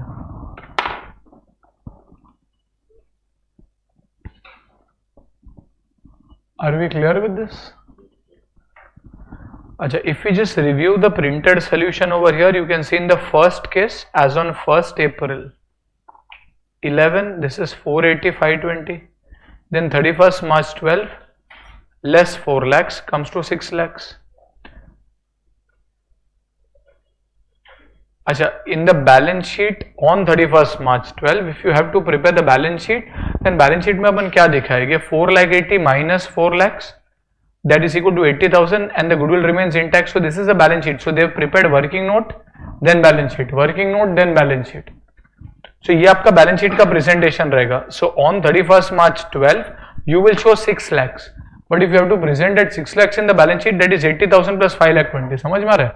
Closing of this year becomes opening of the next year. So over here, for detailed solution you can refer the printed notes. So over here next year में 31st March 13, 6 minus 5 comes to 1. But अभी balance sheet में 1 कैसे दिखाएंगे? तो यार देखो, share of net assets from which you have share of losses as above. एक second, add goodwill. So पूरा 1 लाख goodwill में ही दिख रहा है. एक सेकंड, ये क्या लिखा हुआ है? 4 lakh 80 minus 4 lakhs, that is 80,000. This is 4 lakh 80 less share of loss. So this is 4 lakh plus I think 80,000. पहले 4 lakh गया, अभी 80,000 गया.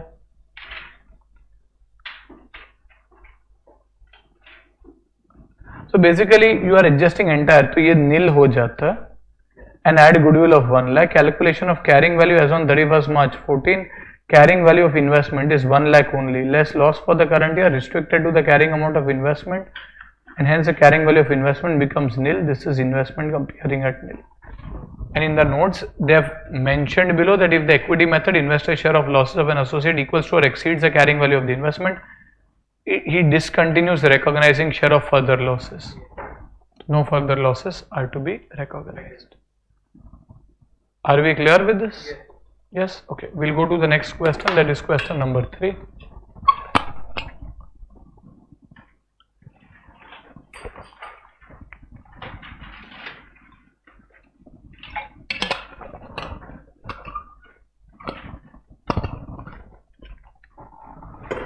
Let us go to question number 3. Bright Limited acquired 30% of East India shares for 2 lakhs on 1st June 11. Be mindful of the date. It is somewhere in the middle of the year. Acquired 30% of East India Limited shares for rupees 2 lakhs on 1st of June 11. By such an acquisition, Bright can exercise significant influence over East. Okay. During the financial year ending 31st March 11. Acha, hold on. When was my date of acquisition? 1st June 11. The question says during the financial year ending on 31st March 11, East India earned profits of 80,000.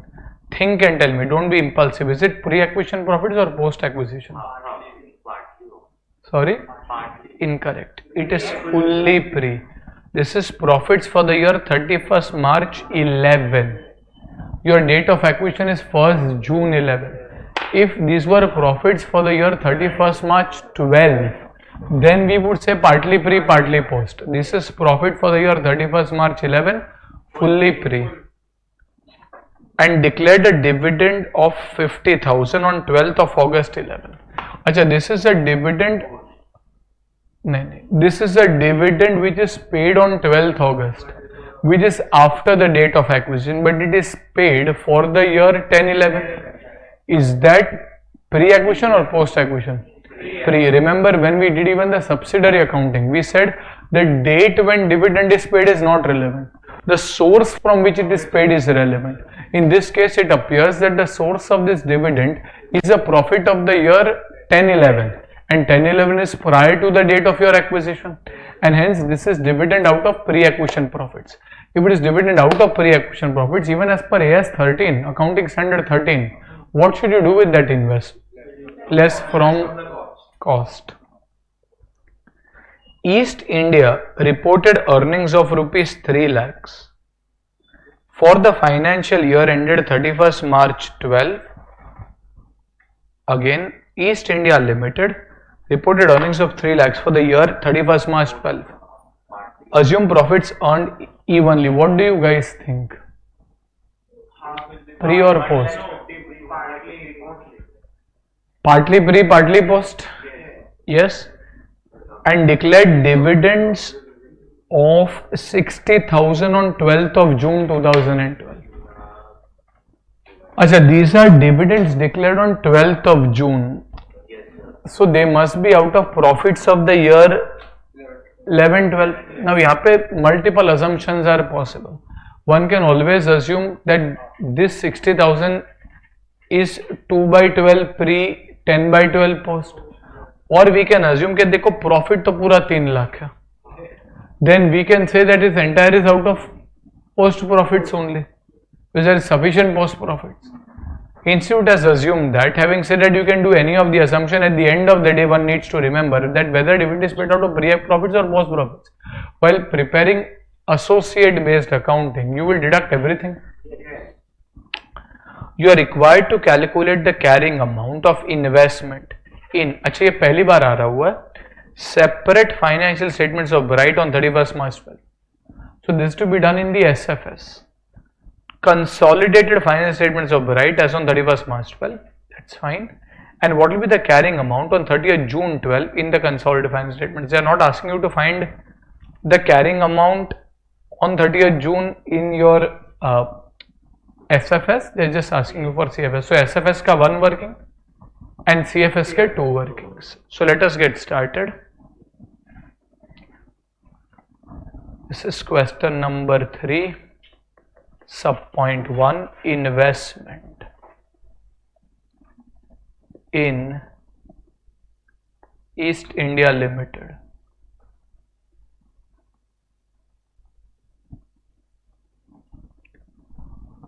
Investment in East India Limited. Into bracket in SFS as per AS 13.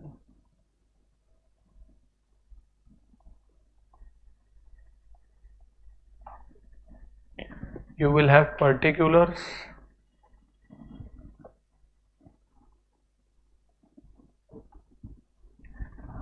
rupees and rupees.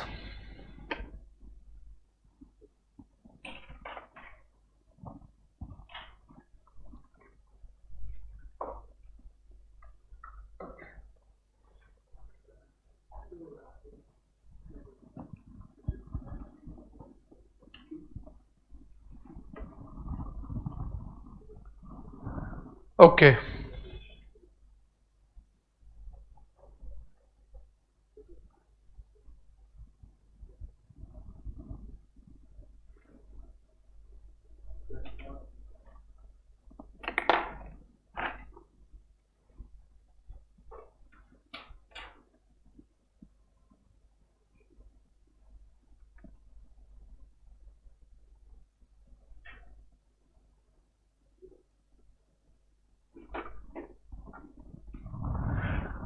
Okay, so we are at cost of investment.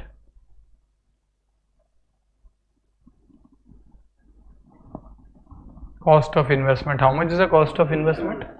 Sorry? 2 lakh. Achha, in the SFS, will you subtract or will you add profits that are earned, your share in the profits? No. But will you subtract the pre-acquisition dividend? Yes. So over here you will have minus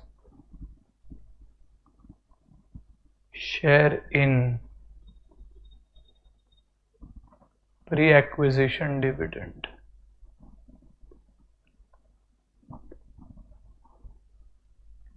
How much is your share in the pre-acquisition dividend? 50,000 into 30%. 50,000 into 30%. 15,000. Sorry? 15,000.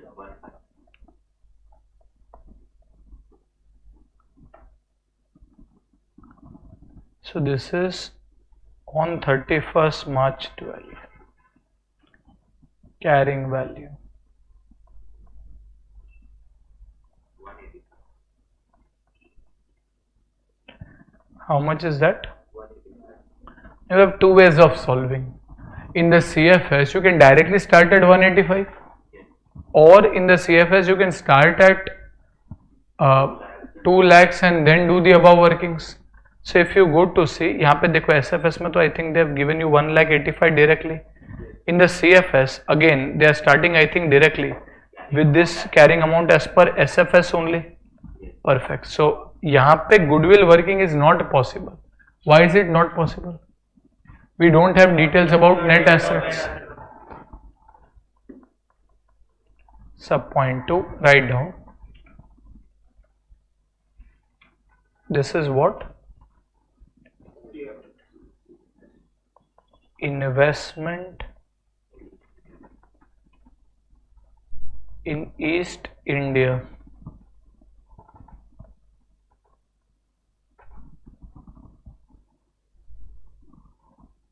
Limited into bracket in CFS.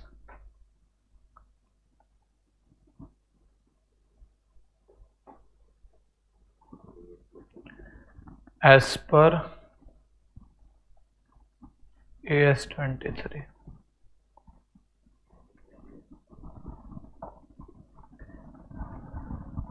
So you will say carrying value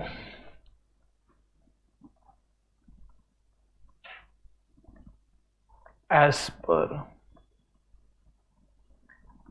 SFS 1,85,000. इसमें से is dividend already reduced? Is it already reduced? Yes. यहाँ पे note 1 करके लिखेंगे. We will just mention in note 1 that goodwill calculation is not possible since details of net assets or net worth on the date of acquisition is not available. अच्छा, to this what will you add? Plus share in post profit. अच्छा, which profits are we referring to? 3 lakhs into Share in post profits. This is for the year 11-12. अच्छा, what are the profits during this year? अच्छा, profits accrue evenly throughout the year. So 3 lakhs into 10/12. Why? This is profits from 1st June 11 to 31st March 12. Into what percent? 30%. So this is 3 lakhs into 10/12 into 30%. कितना आता है? 75,000. अच्छा, will I again subtract the dividend? No, it has already been subtracted. So this will give you carrying value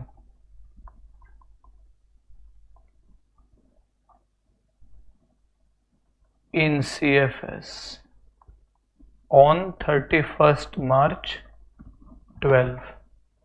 This is what? 2 lakh 60.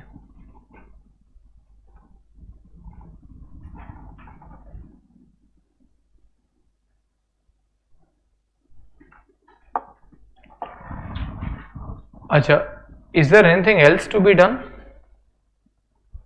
Similarly, you will have to do the working. अच्छा, एक काम करें, note 1 एक बार लिख दे. Before you proceed further, write down note 1. Note 1.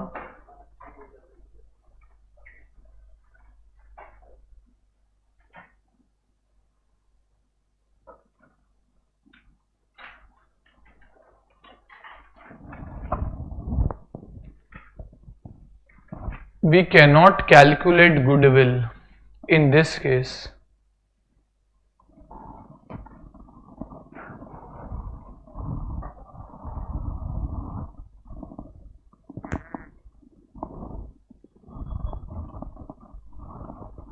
We cannot calculate goodwill in this case because the details regarding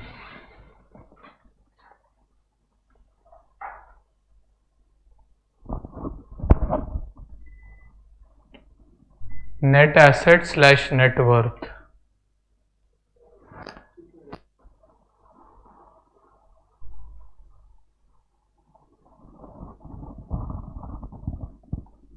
क्या लिखा है अपन ने? Sorry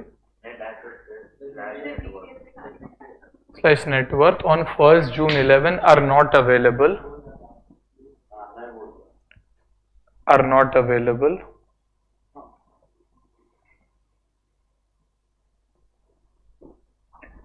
and hence and hence we have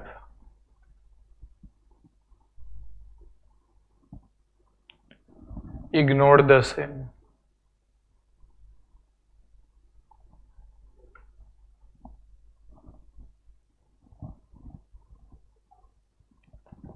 बराबर. अच्छा, then you have sub point 3.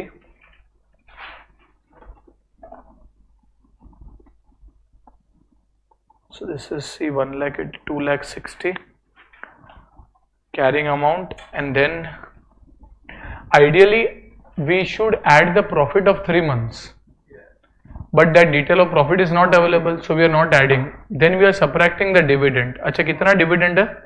60,000. We are assuming this comes entirely from the post acquisition profits. Alternatively, other assumptions are also possible. So you will say carrying value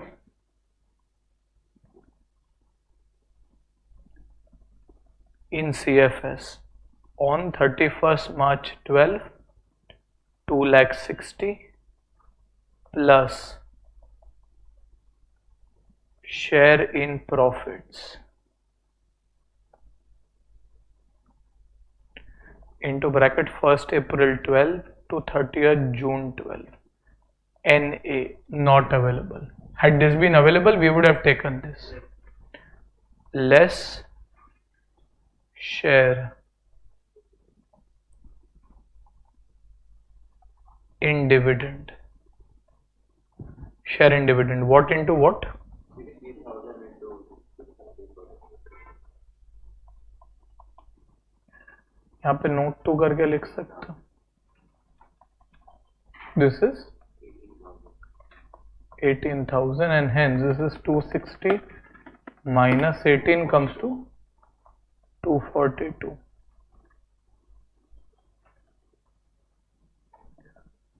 Carrying value in CFS on 30th June 12. 30th June है ना? Write down note 2.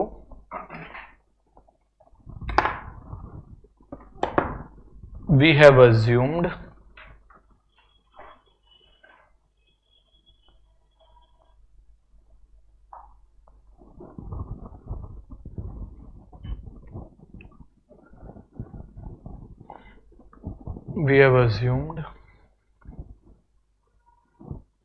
that the dividend is paid out of post profits.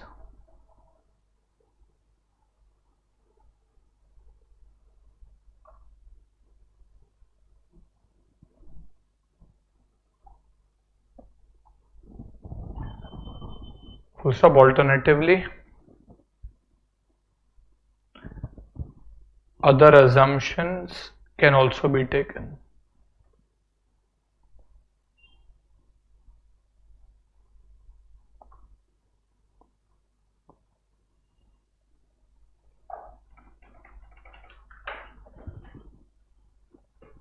Are we clear with this? Yes? Okay. So that takes care of question number 3. You can see this is 2,42,000. Perfect. Okay, and then you go to the last question over here. Go to question number 4. Now A Limited acquired 25% shares in B on 31st March 11 for rupees 3 lakhs. So this is 25% stake and we have paid 3 lakhs for the same. The balance sheet of B on 31st March 11, that is as on the date of acquisition itself, is given below. Share capital and reserves 5 and 5 lakhs, that is total of 10 lakhs. Fixed assets, investments and current assets, again 10 lakhs. Pehli baar we have the entire balance sheet of the associate. Usually we have just a share capital reserves type of data. During the year ended 31st March 12, the following 31st March 12, that is 1 year later, the following additional information is available. A Limited received dividend from B for the year ended 31st March 11. Pre or post? At 40% from the reserves. So 40% of how much is 5 lakhs? 5 lakhs into 40% comes to 2 lakhs. हमारा कितना stake है? 25%. So we would have received 50,000 as dividend. Okay. So this is to be reduced from cost.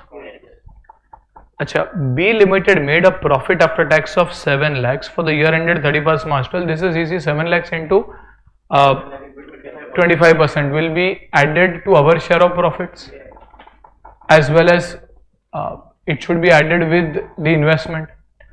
Achha, there is a point 3 for which a certain clarification has been issued by the institute in the form of an ASI. ASI is an accounting standard interpretation. Achha, usually what happens with dividend? Whenever dividend is there, we say that the dividend is to be reduced from the investment. Are we clear with this? Bank account debit to investment. But what if, listen to this carefully, what if the dividend has been proposed by the board after the year end, or it has been proposed by the board before the year end, however it has been declared and approved by the shareholders after the balance sheet date. So 31st March 12 के पहले there was no dividend. ये जो पहले का point 1 का dividend has gone, it has gone. But for the year 11-12 there was no dividend. In the next year, maybe in April, certain dividend is proposed and then even declared. The question is for calculating the investment value on 31st March 12, will we subtract that proposed dividend which has been declared in the next year? Yes or no? No, you will not. You will declare it in the next year when it is actually declared. In the current year, you might know कि भाई ठीक है balance sheet sign करने के पहले मेरे को पता है नेक्स्ट ईयर में डिविडेंड डिक्लेयर हुआ है, बट वो डिक्लेयर तो नेक्स्ट ईयर में हुआ है ना. You are preparing the carrying value on 31st March 12. You are not preparing the carrying value on 30th June 12. वैसे तो आपको वो भी पता है कि अप्रैल में प्रॉफिट कितना कमा है. Does that mean you will add the profit of April? No, you will not add the profit of April, so you will not even subtract the dividend of April which has been paid. Are we clear with this? So let us keep that into consideration and write down point and see point 4. B declared a dividend at 50% for the year ended 31st March 12 on 30th April 12. Should you consider this? No, we will write a note for this. It's more of a theory note as well.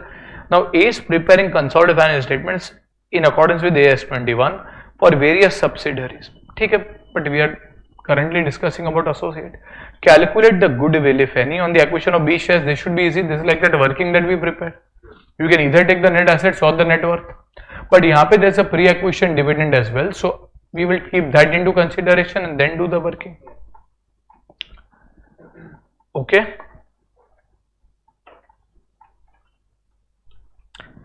How A will reflect the value of investment in B in the CFS?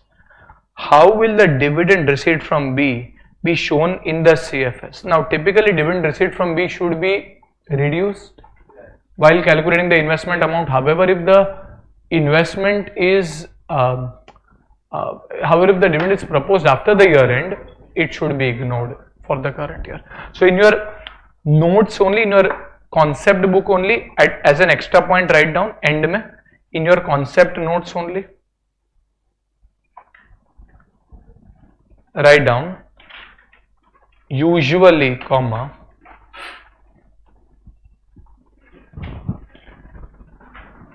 dividend should be usually comma dividend should be reduced while calculating investment as per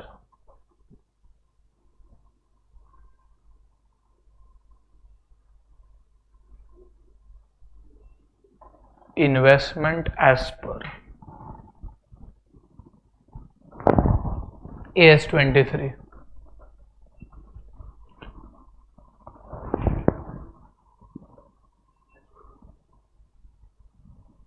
Full stop, however, comma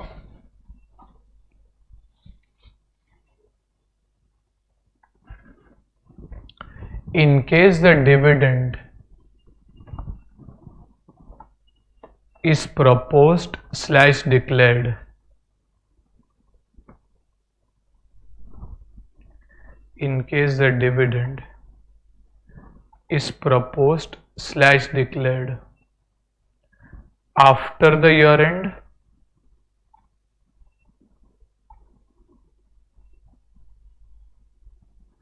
then such a dividend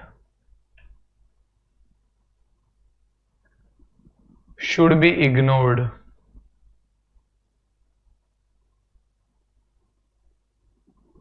Should be ignored while calculating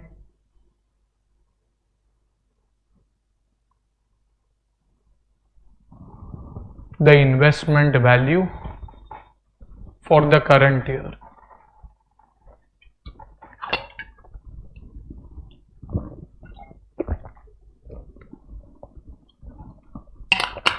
Full stop. The effect for such a dividend amount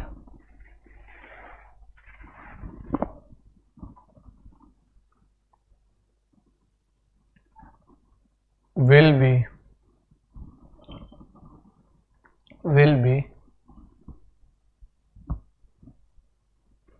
taken in the next year.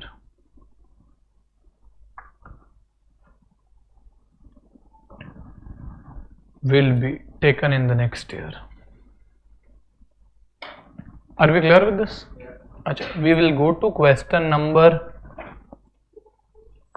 4. अरे क्या हो गया यार?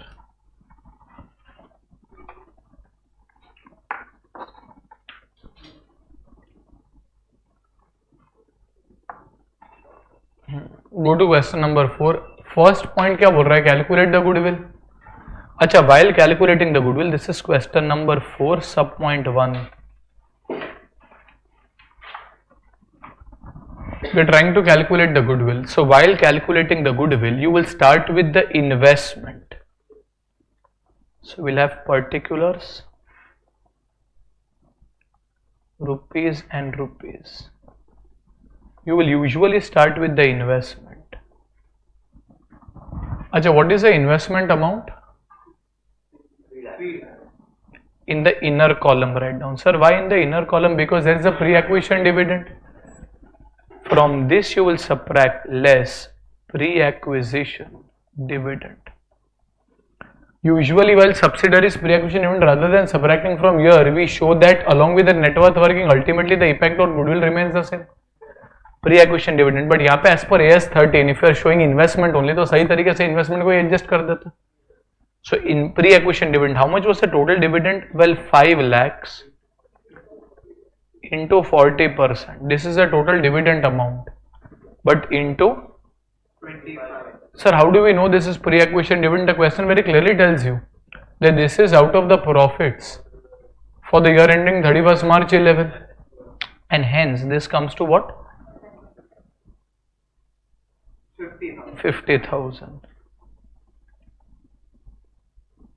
And hence your carrying value of investment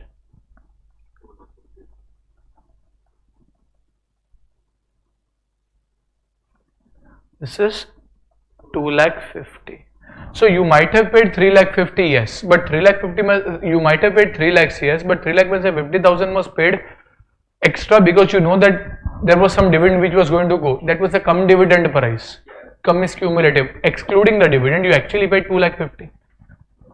Less share in. You can either take net assets or you can take net worth. Either of that. Net worth. Acha, on which date? 1/4/11, 31st March 11, whatever it is. Acha, this comprises of what? Equity share capital. What into what? 5 lakhs into 25% comes to. Achha, is there any reserves existing? We are assuming that the balance sheet given is after dividend adjustment, and as a result this is what? Another 5 lakhs into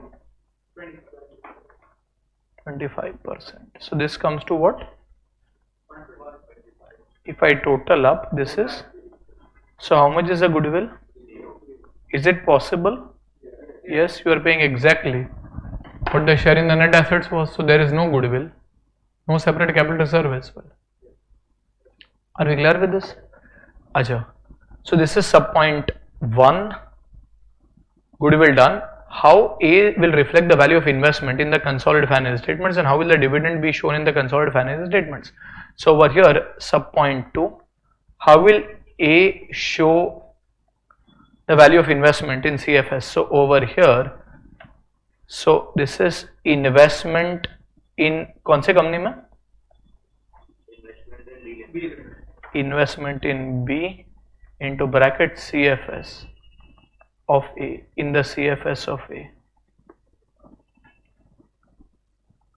So you will start with carrying value of investment. So this is share in net worth. Can I say that is 2,50,000 in the inner column? Acha, is there any goodwill separately? No. And hence the total over here is 2,50,000. Are barabar kya nahi? This is on 31st March 11. Why should this increase? Plus share in post profits. Acha, post acquisition 7 lakhs into 25% comes to. Acha, now there is some dividend also, but that is after the year end. So we are ignoring that. Will that affect the carrying value calculation? No. 4 lakh 25. This is on 31st March 12, carrying value of investment.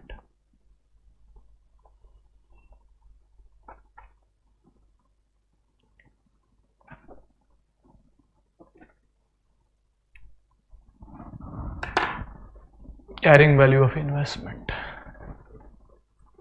Write down below this. Note 1.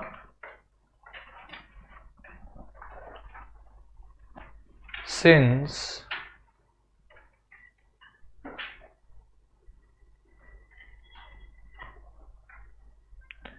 the dividend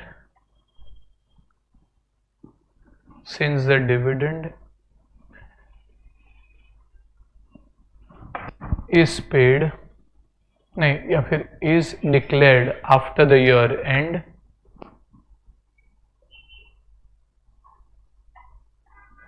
it has been ignored.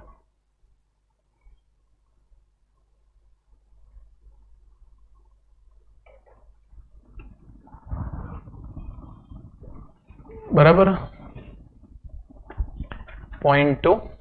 In the consolidated profit and loss account, in the consolidated profit and loss account,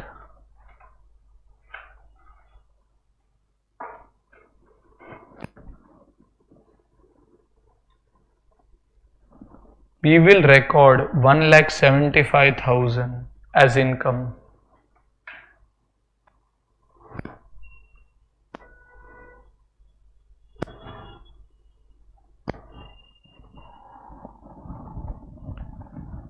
$1,75,000.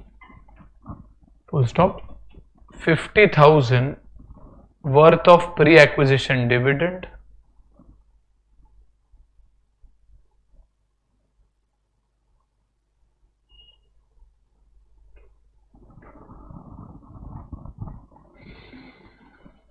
Would be reduced from investment. Would be reduced from investment.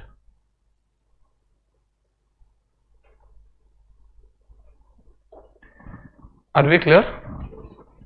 Acha. Next, how will the dividend received from B be shown in the consolidated financial statements? So we have said that we have mentioned that in the notes, so sub point 3 can be based on the notes. We are just mentioning that dividend will be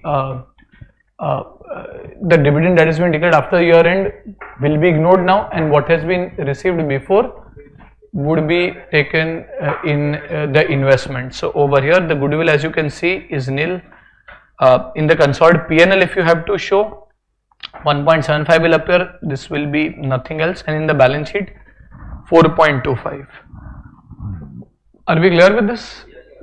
So this takes care of almost everything. We'll just run through the study material once in case there are a few examples or something. So illustrations or practice questions which are relevant, we have all discussed. Let me just see if there are some examples which you should be aware of. Let us say, just focus on the screen. There's case 1. We can just discuss this, okay? They're not very important from an exam perspective, but abhi pehli baar hai, you don't know what actually lands up, so better to even do these examples, numerical jo bhi hai kar lene ka.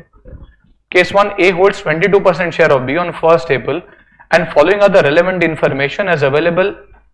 Cost of investment is 33,000 and total equity as on the date of acquisition is 2 lakhs. So if I do 2 lakhs into 22%, kitna aata hai? 44,000. But you have paid only how much? 33,000. So the difference of 11,000 will be capital reserve. Is that possible? Can there be capital reserve?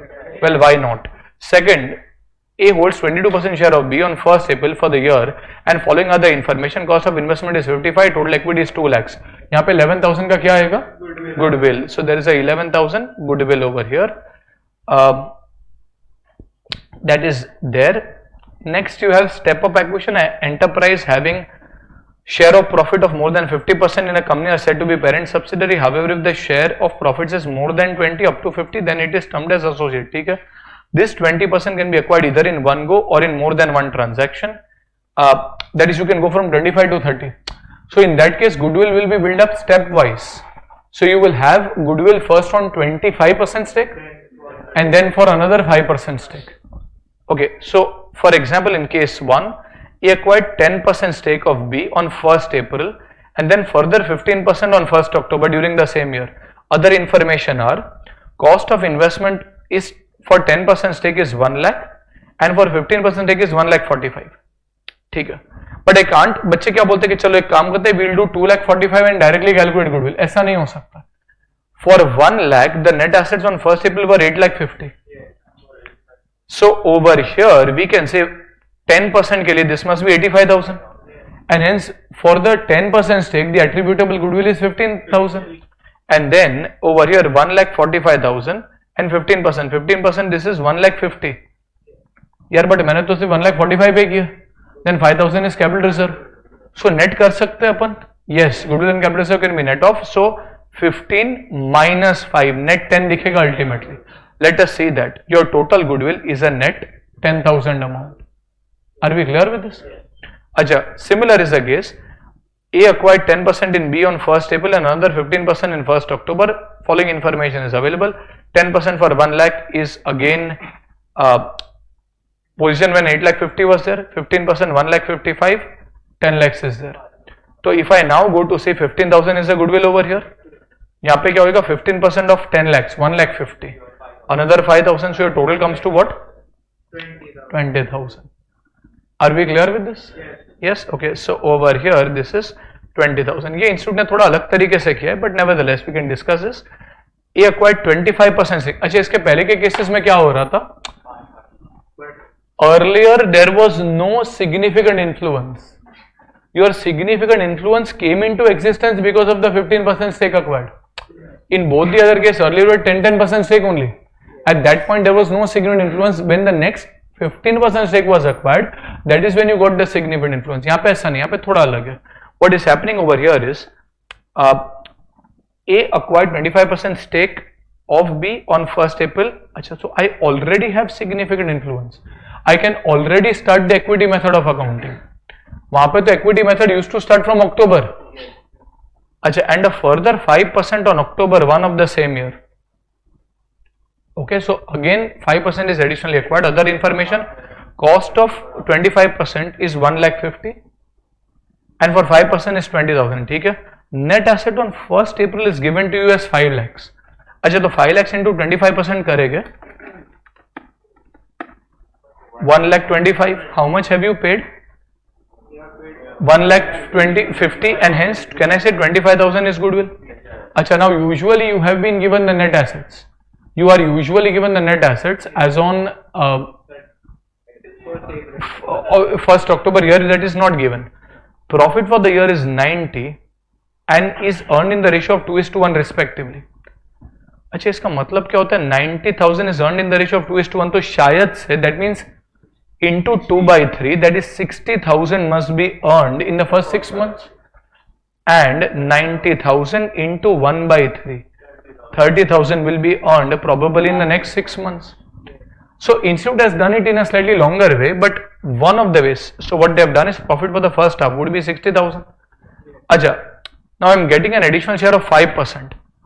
Pre-acquisition ये सब किया है, but can I calculate and say कि भाई देखो, अगर मेरे net assets were actually 5 lakhs and 60,000 was earned, can I simplistically say कि भाई देखो मेरे पास 5 lakh 60 होगा? I must have a 5 lakh 60, and 5 lakh 60 into 5% comes to how much? 28,000. So on a simplistic base, what could have been happening is, by 5 lakh 60 into 5% is 28,000. But मैंने कितना पे किया? 20,000. So on an overly simplistic basis, 8,000 will be my capital reserve. Earlier 25,000 already था. अच्छा, if I go to see ultimately, यहाँ पे देखो क्या आ रहा है. What has the institute done? They have said के वापस do I need to calculate goodwill? Sir पहले तो हमने किया था, हाँ, but that was because significant influence was getting acquired when 15% stake was acquired. Here we say 5% pre-acquisition profits, that is capital reserve of 3,000. अच्छा, what have they said? कि भाई 60,000 into 5%, that is 3,000. 3,000 of profit is attributable to 5% stake, but that 5% stake was acquired on 1st October. So for that 5% stake, 5,000 is free. पूरा 60,000 is free, but मेरा तो 5% share ही है. So that 5% stake के लिए 3,000 is free. What would I have done? I would have said 60,000 का जो profit है into 25%, that is 15,000 is my profit. अरे but 5% भी जो मैंने कमाया वो भी मेरा profit है. No, but that is earned after the date of acquisition. Okay. So how do we deal with that? We are trying to break the year step wise. We are trying to say कि भाई देखो last 6 महीने में जो मैंने 30,000 कमाया, that 30,000 का 30% share is mine.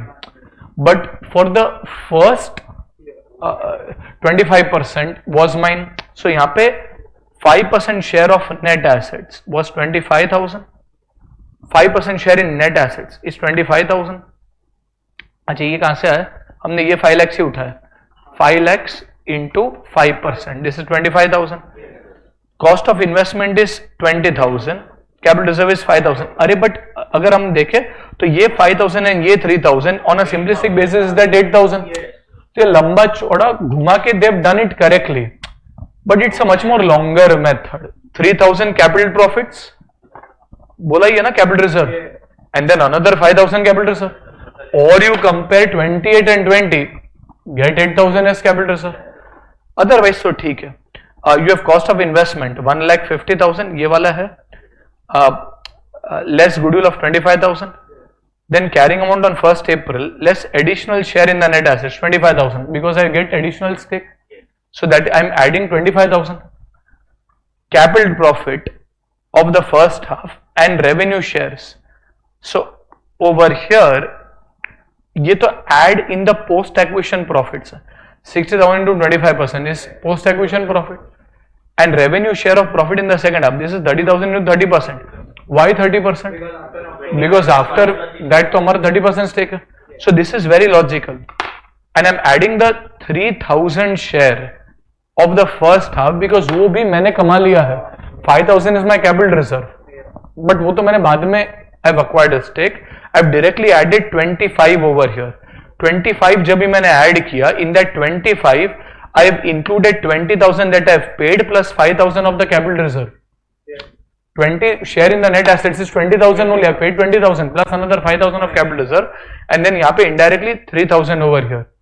तो लंबा चौड़ा गोल गोल घूम के उधर ही अपन पहुंच रहे, and then this is logical. So this is one case where you had a problem. And among the other things, ये जो मैंने आपको बोला था unrealized profit के लिए उन्होंने सिर्फ इतना ही लिखा है. If there's any transaction between investors, such unrealized profit to the extent of investor share should be eliminated. That's it. Nothing else has been written. ठीक है, अदरवाइज इलस्ट्रेशन तो हमने किया. All of this we have done, discussed. We'll just review if there is any other. This was at relevant explanations to AS23, treatment of proposed dividend in associates. Associate, if they have made any provision for a proposed dividend, that is dividend declared after the reporting period, in its financial statements, investor share of the results should be computed without taking into consideration. Question 4 sub point 3, we did not consider this. And determining potential equity shares, we should not consider them. Like, you will calculate your stake based on actual equity shares. You might have convertible debentures. We'll say by associate calculation के लिए जितना current equity shares है उतना ही लेने का. You don't have to take any convertible debentures. I think that's it. I'll just see if there is anything else. I think there are a few examples, but this is regarding what is. एक second. I think इतना ही है. Now they are just explaining what is significant influence. अगर MCQ या कुछ में आ गया, A has 70% holding in C and B also has a 28% holding in the same company. So A with the majority holding, that is more than 50%, is parent.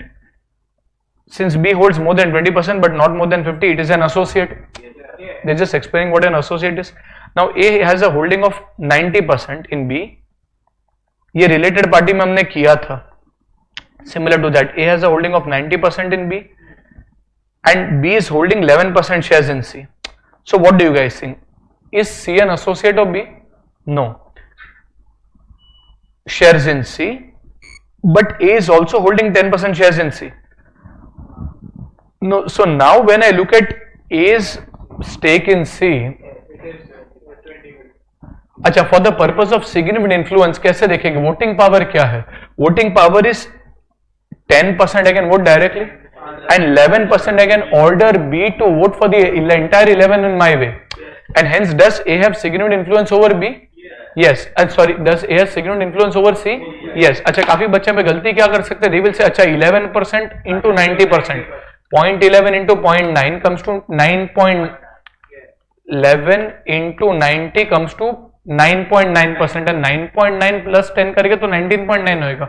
Student बोलेगे नहीं, this is not significant influence, but that is not how you count it. We have done this in related party also. You have to take 11 plus 10, then your share of profit. जब आप attribute करोगे, like when you do investment plus share, your share of profit is 19.9%. Why? 10% आपको directly मिलेगा, plus 11% goes to B and उसका 90% comes to you. So that is 19.9. But whether there is significant influence or not, yes there is. So ये MCQ में आ सकता है. This is important for MCQ. As far as the relationship between A and C is concerned, A has total indirect and direct holding of 21%. Thus C is an associate of A. It may however be noted that for CFS, the holding will be 19.9. That is, your share of profit will be based on 19.9. But that does not mean you don't have significant influence. Your SI is there, significant influence is there. Are we clear with this?